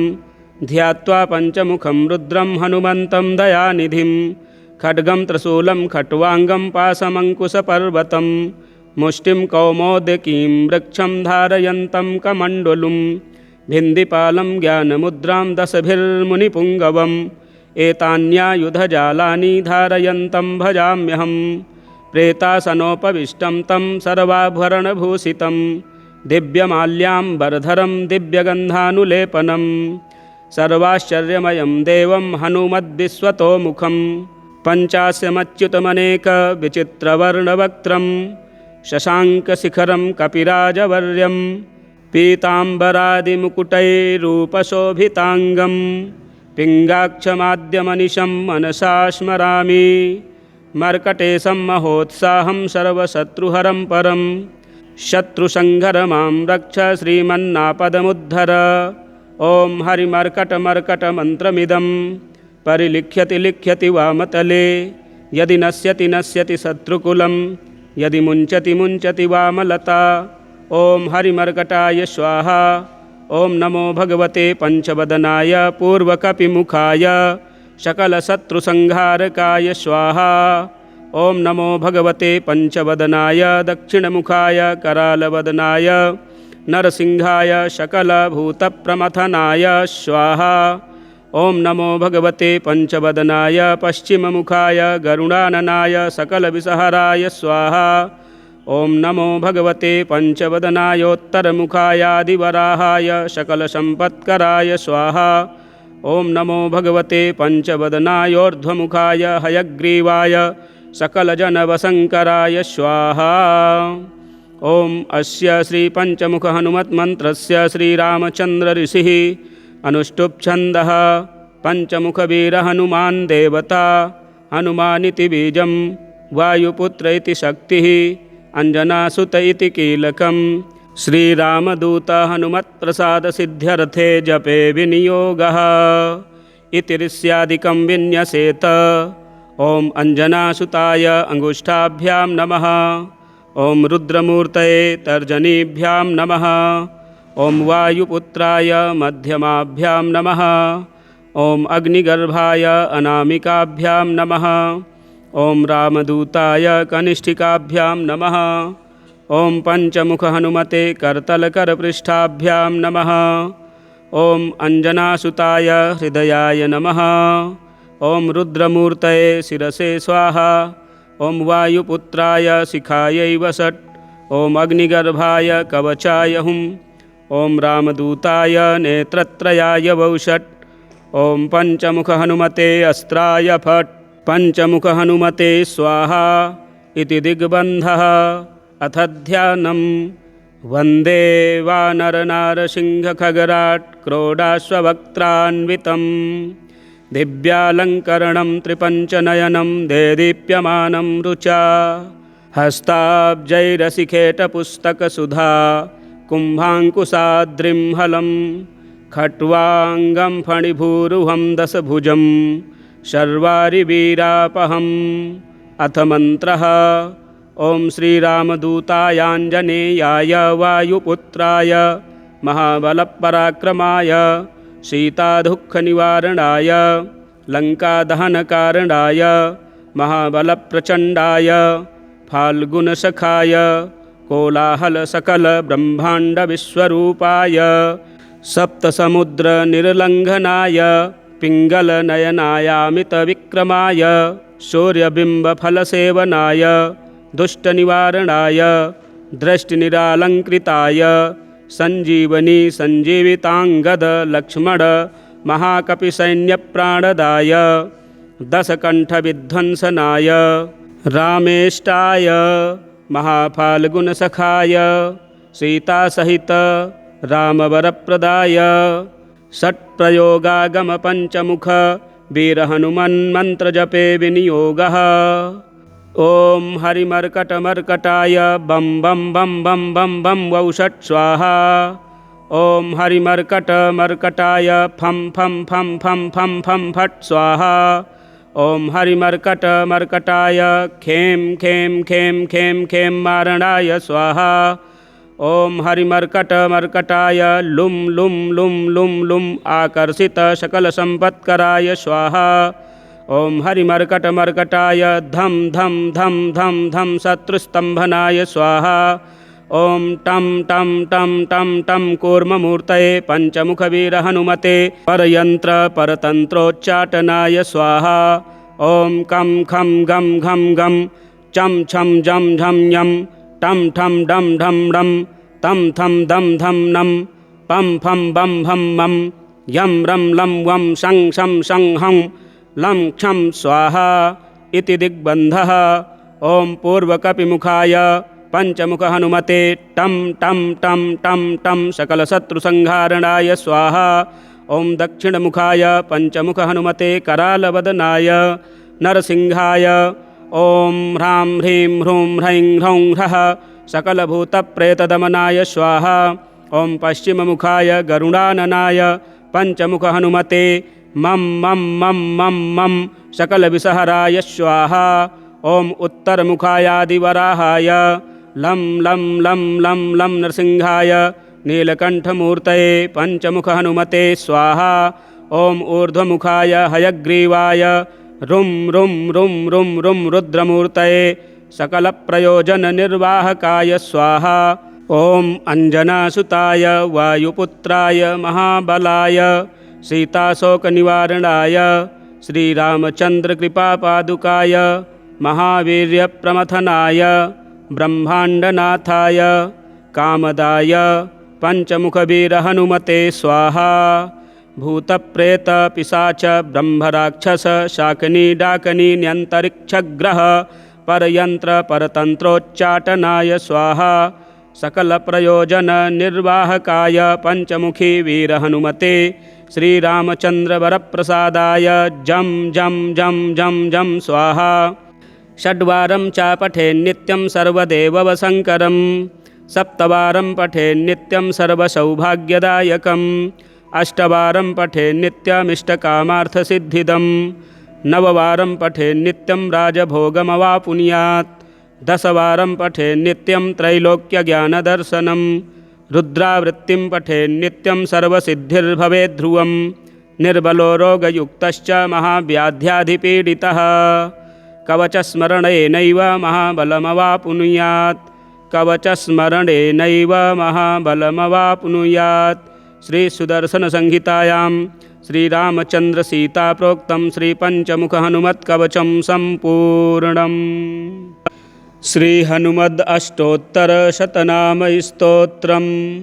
नारद उवाच सर्वशास्त्रार्थतत्त्वज्ञ सर्वदेवनमस्कृत यत्त्वया कथितं पूर्वं रामचन्द्रेण धीमता स्तोत्रं समस्तं पापघ्नं श्रुत्वा धन्योऽस्मि पद्मज। इदानीं श्रोतुमिच्छामि लोकानां हितकाम्यया। वायोरंसावतरणमाहात्म्यं सर्वकामदं। वद मे विस्तरात् ब्रह्मन् देवगुह्यमनुत्तमम्। इति पृष्टो नारदेन ब्रह्मा लोकपितामहः। नमस्कृत्य जगन्नाथं लक्ष्मीकान्तं परात्परं। प्रोवाच वायोर्माहात्म्यं नारदाय महात्मने। यच्छ्रुत्वा सर्वसौभाग्यं प्राप्नुवन्ति जनाः सदा। ब्रह्मोवाच इदं रहस्यं पापघ्नं वायोरष्टोत्तरं शतं। विष्णूनां लोकनाथेन रमायै कथितं पुरा। रमा मामाह यद्दिव्यं तत्ते वक्ष्यामि नारद। इदं पवित्रं पापघ्नं श्रद्धया हृदि धारय। ॐ हनुमानञ्जनापुत्रो वायुसूनुर्महाबलः। रामदूतो हरिश्रेष्ठः सूरीकेसरीनन्दनः। सूर्यश्रेष्ठो महाकायो वज्री वज्रप्रहारवान्। महासत्त्वो महारूपो ब्रह्मण्यो ब्राह्मणप्रियः। मुख्यप्राणो महाभीमः पूर्णप्रज्ञो महागुरुः। ब्रह्मचारी वृक्षधरः पुण्यः श्रीरामकिङ्करः। सीताशोकविनाशी च सिंहिका प्राणनाशकः। मैनाकगर्वभङ्गश्च छायाग्रहनिवारकः। लङ्कामोक्षप्रदो देवः सीतामार्गणतत्परः। रामाङ्गुलिप्रदाता च सीताहर्षविवर्धनः।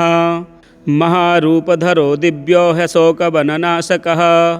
मन्त्रिपुत्रहरो वीरः पञ्चसेनाग्रमर्दनः। दशकण्ठसुतघ्नश्च ब्रह्मास्त्रवसगोऽव्ययः। दशाससलल्लापपरो लङ्कापुरविदाहकः। तीर्णाब्धिः कपिराजश्च कपियूथप्ररञ्जकः। चूडामणिप्रदाता च श्रीवत्स्यः प्रियदर्शकः। कौपीनकुण्डलधरः कनकाङ्गदभूषणः। सर्वशास्त्रसुसम्पन्नः सर्वज्ञो ज्ञानदोत्तमः।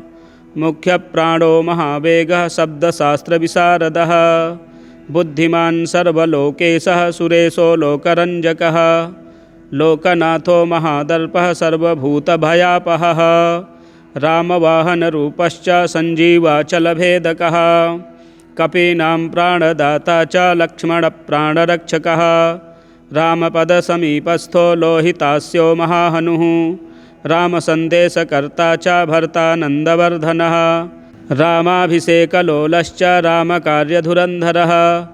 कुन्तीगर्भसमुत्पन्नो भीमो भीमपराक्रमः। लाक्षागृहादिविनिर्मुक्तो हिडिम्बासुरमर्दनः। धर्मानुजः पाण्डुपुत्रो धनञ्जयसहायवान्। बकासुरवधोद्युक्तस्तद्ग्रामपरिरक्षकः। भिक्षाहाररतो नित्यं कुलालगृहमध्यगः। पाञ्चाल्युद्वाह सञ्जातसम्मोदो बाहुकान्तिमान्। विराटनगरे गूढचरः कीचकमर्दनः। दुर्योधननिहन्ता च जरासन्धविमर्दनः। सौगन्धिकापहर्ता च द्रौपदी प्राणवल्लभः। पूर्णबोधो व्यासशिष्यो यतिरूपो महामतिः। दुर्वादिगजसिंहस्य तर्कशास्त्रस्य खण्डकः। बौद्धागमविभेत्ता च साङ्ख्यशास्त्रस्य दूषकः। द्वैतशास्त्रप्रणेता च वेदव्यासमतानुगः। पूर्णानन्दः पूर्णसत्त्वः पूर्णवैराग्यसागरः। इति श्रुत्वा नारदस्तु वायोश्चरितमद्भुतं। मुदा परमया युक्तः स्तोतुं समुपचक्रमे। रामावतारजाताय हनुमद्रूपिणे नमः। वासुदेवस्य भक्ताय भीमसेनाय ते नमः। वेदव्यासमतोद्धारकर्ते पूर्णसुखाय च दुर्वादिध्वान्तचन्द्राय पूर्णबोधाय ते नमः। गुरुराजाय धन्याय काञ्जनेत्राय ते नमः। दिव्यरूपाय शान्ताय नमस्ते यतिरूपणे। स्वान्तस्थवासुदेवाय सच्चित्ताय नमो नमः। अज्ञानतिमिरार्काय व्यासशिष्याय ते नमः। अथाभिवन्द्यपितरं ब्रह्माणं नारदो मुनिः। परिक्रम्य विनिर्यातो वासुदेवं हरिं स्मरन्। अष्टोत्तरशतं दिव्यं वायुसूनोर्महात्मनः। यः पठेत् श्रद्धया नित्यं सर्वबन्धात् प्रमुच्यते। सर्वरोगविनिर्मुक्तः सर्वपापैर्न लिप्यते। राजवश्यं भवेन्नित्यं स्तोत्रस्यास्य प्रभावतः। भूतग्रहनिवृत्तिश्च प्रजावृद्धिश्च जायते। आयुरारोग्यमैश्वर्यं बलं कीर्तिं लभेत् पुमान्। यः पठेद् वायुचरितं भक्त्या परमया युतः सर्वज्ञानसमायुक्तः स याति परमं पदम्। सर्वज्ञानसमायुक्तः स याति परमं पदम्। श्री हनुमदष्टोत्तरशतनामस्तोत्रं सम्पूर्णम्। मंत्रात्मकं श्री मारुति स्तोत्रम्। ओम नमो भगवते आंजनेयाय महाबलाय स्वाहा। ओम नमो वायुपुत्राय भीमरूपाय धीमते। नमस्ते रामदूताय कामरूपाय श्रीमते। महाशोकविनाशाय सीताशोकविनाशिने। भग्नाशोकवनायास्तु दग्धलङ्काय वाग्मिने। गतिनिर्जितवाताय लक्ष्मणप्राणदाय च। वनौकसां वरिष्ठाय वसिने वनवासिने। तत्त्वज्ञानसुधासिन्धुनिमग्नाय महीयसे। आञ्जनेयाय शूराय सुग्रीवसचिवाय ते। जन्ममृत्युभयघ्नाय सर्वक्लेशहराय च। नेदिष्ठाय प्रेतभूतपिशाचभयहारिणे। यातनानाशनायातु नमो मर्कटरूपिणे। यक्षराक्षसशार्दूलसर्पवृश्चिकभिहृते। महाबलाय वीराय चिरञ्जीविन उद्धते। हारिणे वज्रदेहाय चोलल्लङ्घितमहाब्धये। बलिनामग्रगण्याय नमो नमः पाहि मारुते। लाभदोषि त्वमेवासु हनुमन् राक्षसान्तक। यशो जयं च मे देहि शत्रून्नाशय नाशय। स्वाश्रितानामभयदं य एवं स्तौति मारुतिं। हानिः कुतो भवेत् तस्य सर्वत्र विजयी भवेत्। मंत्रात्मकं श्री मारुति स्तोत्रम संपूर्णम। इसी प्रकार के वीडियो देखने के लिए हमारे चैनल को सब्सक्राइब करें, वीडियो शेयर करें, लाइक करें। जय श्री राम। पंचमुख हनुमत्कवचम। श्री गणेशाय नमः। श्री उमामहेश्वराभ्यां नमः। श्री सीतारामचन्द्राभ्यां नमः। श्री पंचवदनायाञ्जनेयाय नमः। श्री पार्वत्युवाच सदाशिववरस्वामिन् ज्ञानदप्रियकारकः। कवचादिमया सर्वं देवानां संश्रुतं प्रिय। इदानीं श्रोतुमिच्छामि कवचं करुणानिधे। वायुसूनोर्वरं येन नान्यदन्वेषितं भवेत्। साधकानां च सर्वस्वं हनुमत्प्रीतिवर्धनम्। श्रीशिव उवाच देवेशि दीर्घनयने दीक्षादीप्तकलेवरे।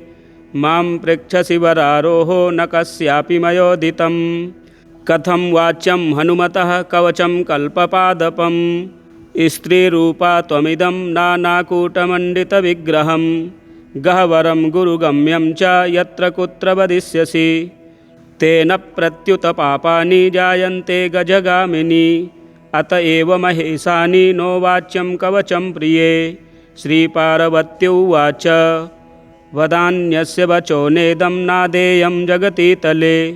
स्वं वदान्यावधि प्राणनाथो मे प्रियकृत् सदा। मह्यं च किं न दत्तं ते तदादीनां वदाम्यहं। गणपं शाक्तशौरे च शैवं वैष्णवमुत्तमं। मन्त्रयन्त्रादिजालं हि मह्यं सामान्यतस्त्वया। दत्तं विशेषतो यद्यत्तत्सर्वं कथयामि ते। श्रीरामतारको मन्त्रः कोदण्डस्यापि मे प्रियः। नृहरो सामराजो हि कालिकाद्याः प्रियं वद। दशाविद्याविशेषेण षोडशी मन्त्रनायिका। दक्षिणामूर्तिसंज्ञोऽन्यो मन्त्रराजो धरापते। सहस्रार्जुनकस्यापि मन्त्रायेऽन्ये हनुमतः। ये ते ह्यदेया देवेश तेऽपि मह्यं समर्पिताः। किं बहुक्तेन गिरिशप्रेमयान्त्रितचेतसा। अर्धाङ्गमपि मह्यं ते दत्तं किं ते वदाम्यहम्। स्त्रीरूपं मम जीवेश पूर्वं तु न विचारितं। श्रीशिव उवाच सत्यं सत्यं वरारोहे सर्वं दत्तं मया तव परं तु गिरिजे तुभ्यं कथ्यते शृणु साम्प्रतं कलौ पाखण्डबहुला नानावेशधरा नराः ज्ञानहीना लुब्धकाश्च वर्णाश्रमबहिष्कृताः वैष्णवत्वेन विख्याताः शैवत्वेन वरानन शाक्तत्वेन च देवेशि शौरत्वेनेतरे जनाः गाणपत्वेन गिरिजे शास्त्रज्ञानबहिष्कृताः गुरुत्वेन समाख्याता विचरिष्यन्ति भूतले ते शिष्यसङ्ग्रहं कर्तुर्मुद्युक्ता यत्र कुत्राचित् मन्त्राद्युच्चारणे तेषां नास्ति सामर्थ्यमम्बिके तच्छिष्याणां च गिरिजे तथापि जगति तले पठन्ति पाठयिष्यति विप्रद्वेषपराः सदा द्विजद्वेषपराणां हि नरके पतनं ध्रुवम् प्रकृतं वच्मि गिरिजे यन्मया पूर्वमेरितं नानारूपमिदं नानाकूटमण्डितविग्रहं तत्रोत्तरं महेशाने शृणुयत्नेन साम्प्रतं तुभ्यं मया यदा देवी वक्तव्यं कवचं शुभं नानाकूटमयं पश्चात् त्वयापि प्रेमतः प्रियं वक्तव्यं कत्रचित्तत्तु भुवने विचरिष्यति विश्वान्तः पातिनां भद्रे यदि पुण्यवतां सतां सत्सम्प्रदायशुद्धानां दीक्षामन्त्रवतां प्रिये ब्राह्मणाः क्षत्रिया वैश्या विशेषेण वरानने उच्चारणे समर्थानां शास्त्रनिष्ठावतां सदा हस्तागतं भवेद्भद्रे तदा ते पुण्यमुत्तमम् अन्यथा शूद्रजातीनां पूर्वोक्तानां महेश्वरी मुखशुद्धिविहीनानां दाम्भिकानां सुरेश्वरी यदा हस्तगतं तस्यात् तदा पापं महत्तव तस्माद्विचार्य देवेशि ह्यधिकारिणमम्बिके वक्तव्यं नात्र सन्देहो ह्यन्यथा निरयं व्रजेत् किं कर्तव्यं मया तुभ्यमुच्यते प्रेमतः प्रिये त्वयापीदं विशेषेण गोपनीयं स्वयोनिवत् ॐ श्रीपञ्चवदनायाञ्जनेयाय नमः।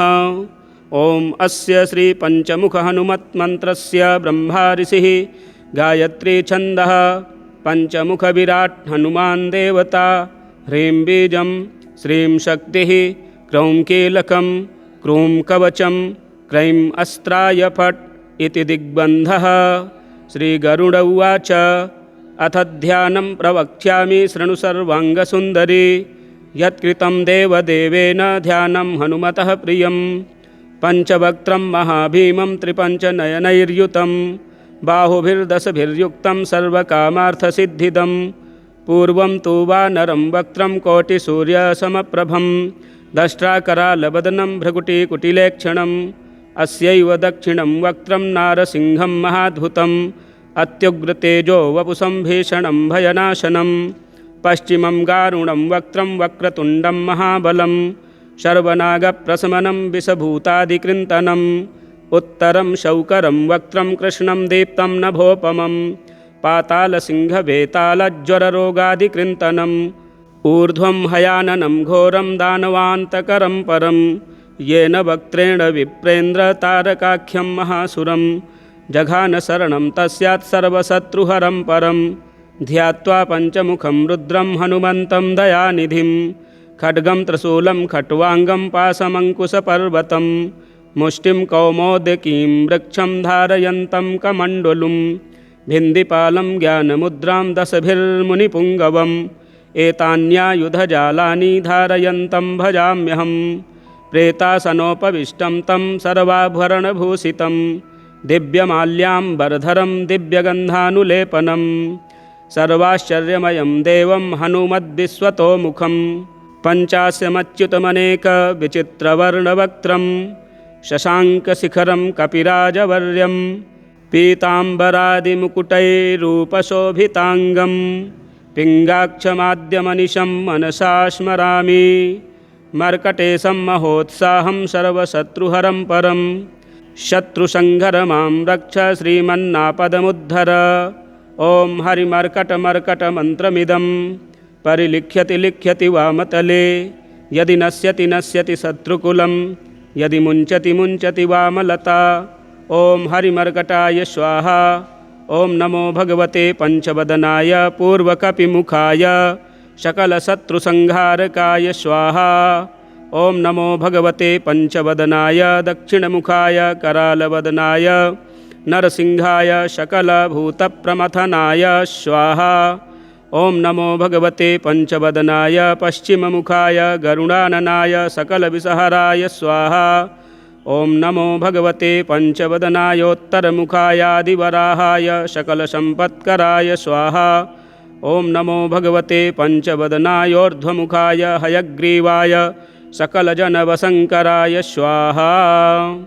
ॐ अस्य श्रीपञ्चमुखहनुमन्त्रस्य श्रीरामचन्द्र ऋषिः अनुष्टुप्छन्दः पञ्चमुखवीरहनुमान् देवता हनुमानिति बीजं वायुपुत्र इति शक्तिः अंजनासुत इति कीलकं श्रीरामदूत हनुमत्प्रसादसिद्ध्यर्थे जपे विनियोगः इति ऋष्यादिकं विन्यसेत। ॐ अंजनासुताय अंगुष्ठाभ्यां नमः। ॐ रुद्रमूर्तये तर्जनीभ्यां नमः। ॐ वायुपुत्राय मध्यमाभ्यां नमः। ॐ अग्निगर्भाय अनामिकाभ्यां नमः। ॐ रामदूताय कनिष्ठिकाभ्यां नमः। ॐ पंचमुखहनुमते करतलकरपृष्ठाभ्यां नमः।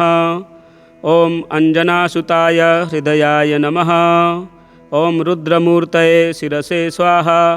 ॐ वायुपुत्राय शिखायै वषट्। ॐ अग्निगर्भाय कवचाय हुम्। ॐ रामदूताय नेत्रत्रयाय वौषट्। ॐ पंचमुखहनुमते अस्त्राय फट्। पंचमुखहनुमते स्वाहा इति दिग्बन्धः।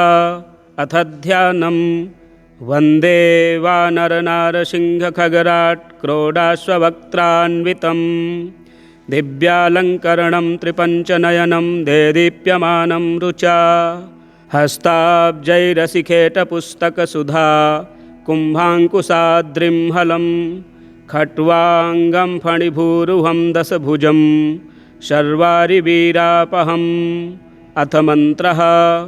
ॐ श्रीरामदूतायाञ्जनेयाय वायुपुत्राय महाबलपराक्रमाय सीतादुःखनिवारणाय लङ्कादहनकारणाय महाबलप्रचण्डाय फाल्गुनसखाय कोलाहलसकलब्रह्माण्डविश्वरूपाय सप्तसमुद्रनिर्लङ्घनाय पिङ्गलनयनायामितविक्रमाय सूर्यबिम्बफलसेवनाय दुष्टनिवारणाय दृष्टिनिरालङ्कृताय सञ्जीवनी सञ्जीविताङ्गद लक्ष्मण महाकपिसैन्यप्राणदाय दशकण्ठविध्वंसनाय रामेष्टाय महाफाल्गुनसखाय सीतासहित रामवरप्रदाय षट्प्रयोगागमपञ्चमुख वीरहनुमन्मन्त्रजपे विनियोगः।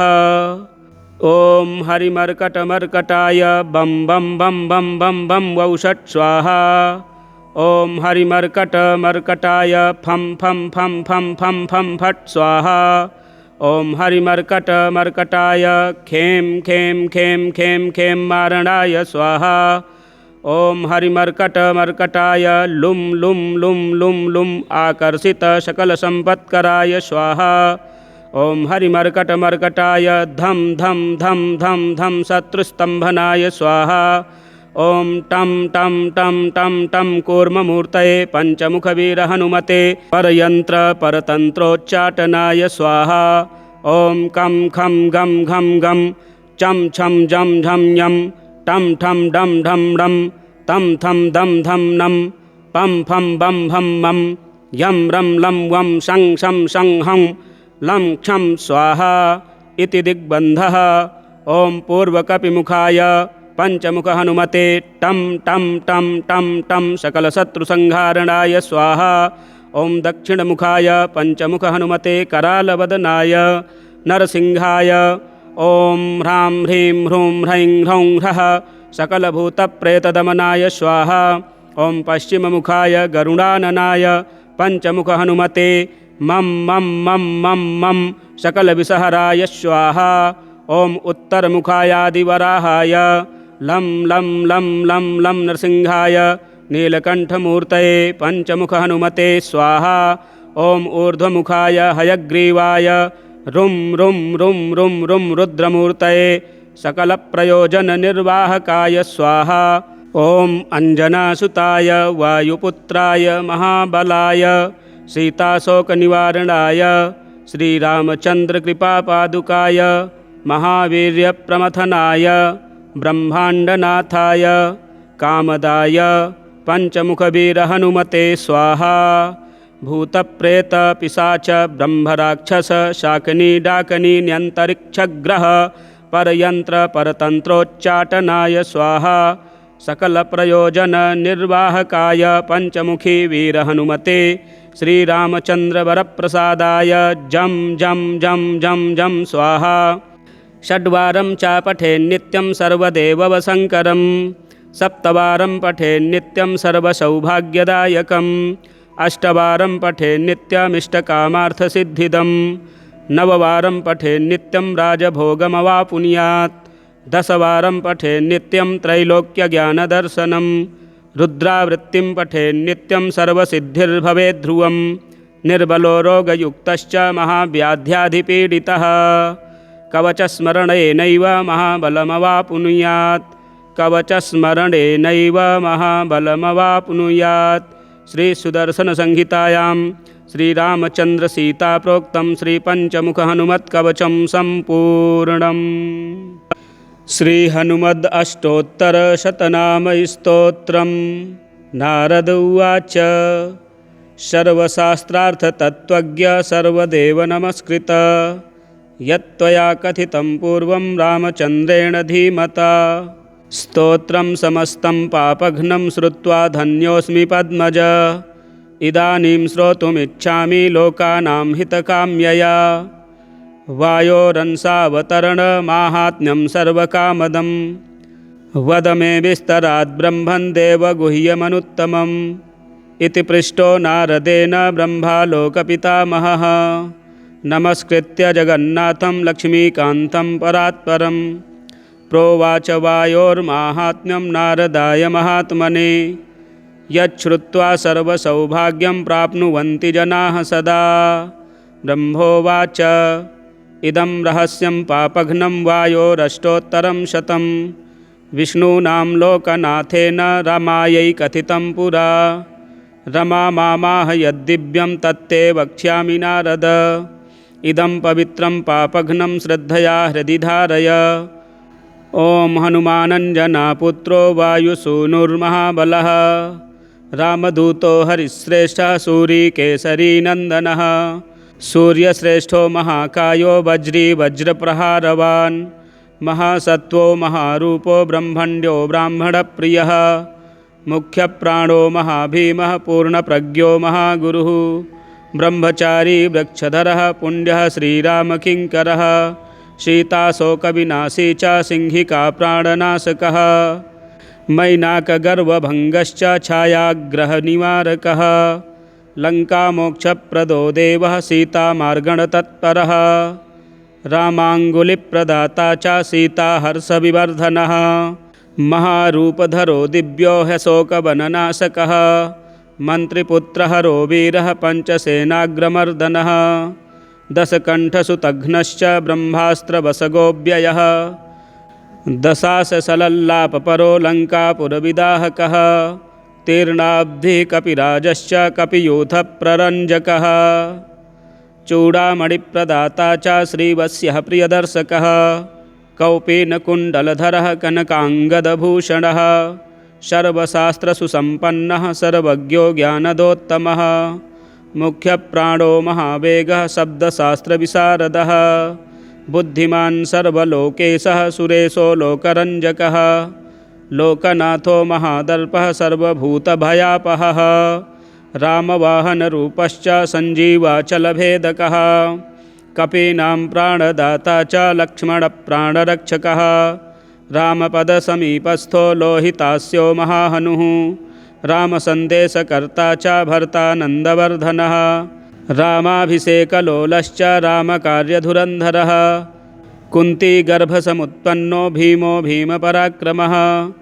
लाक्षागृहादिविनिर्मुक्तो हिडिम्बासुरमर्दनः धर्मानुजः पाण्डुपुत्रो धनञ्जय सहायवान् बकासुरवधोद्युक्तस्तद्ग्रामपरिरक्षकः भिक्षाहाररतो नित्यं कुलालगृहमध्यगः पाञ्चाल्युद्वाह सञ्जातसम्मोदो बाहुकान्तिमान् विराटनगरे गूढचरः कीचकमर्दनः दुर्योधननिहन्ता च जरासन्धविमर्दनः सौगन्धिकापहर्ता च द्रौपदी प्राणवल्लभः पूर्णबोधो व्यासशिष्यो यतिरूपो महामतिः दुर्वादिगजसिंहस्य तर्कशास्त्रस्य खण्डकः बौद्धागमविभेत्ता च साङ्ख्यशास्त्रस्य दूषकः द्वैतशास्त्रप्रणेता च वेदव्यासमतानुगः पूर्णानन्दः पूर्णसत्त्वः पूर्णवैराग्यसागरः इति श्रुत्वा नारदस्तु वायोश्चरितमद्भुतं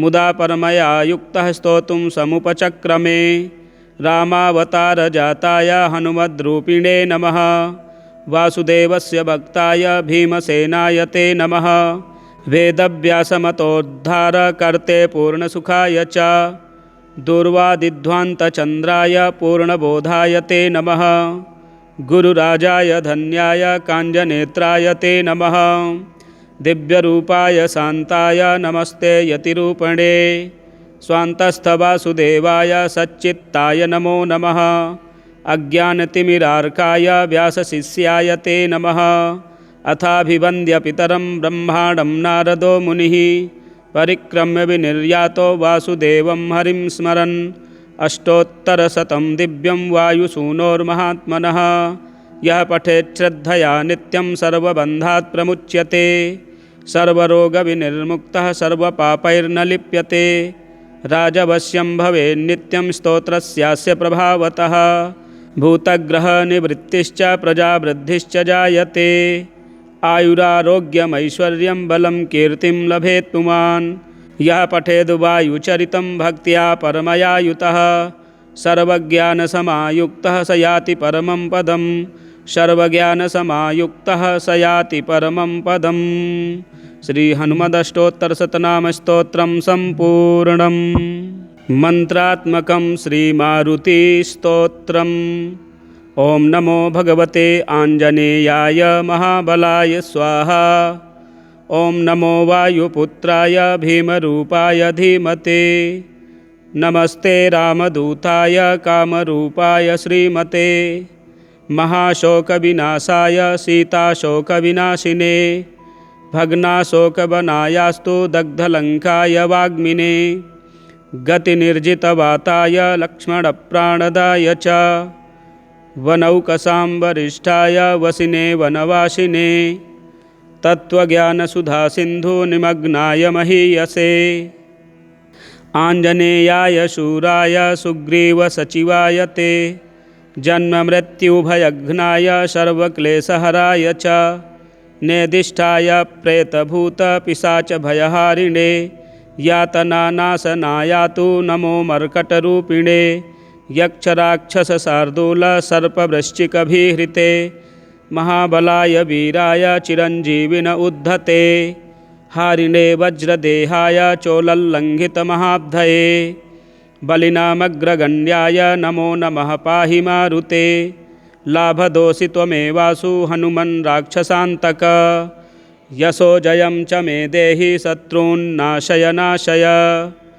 स्वाश्रितानामभयदं य एवं स्तौति मारुतिं हानिः कुतो भवेत् तस्य सर्वत्र विजयी भवेत्। मंत्रात्मकं श्रीमारुति स्तोत्रम संपूर्णम। इसी प्रकार के वीडियो देखने के लिए हमारे चैनल को सब्सक्राइब करें, वीडियो शेयर करें, लाइक करें। जय श्री राम।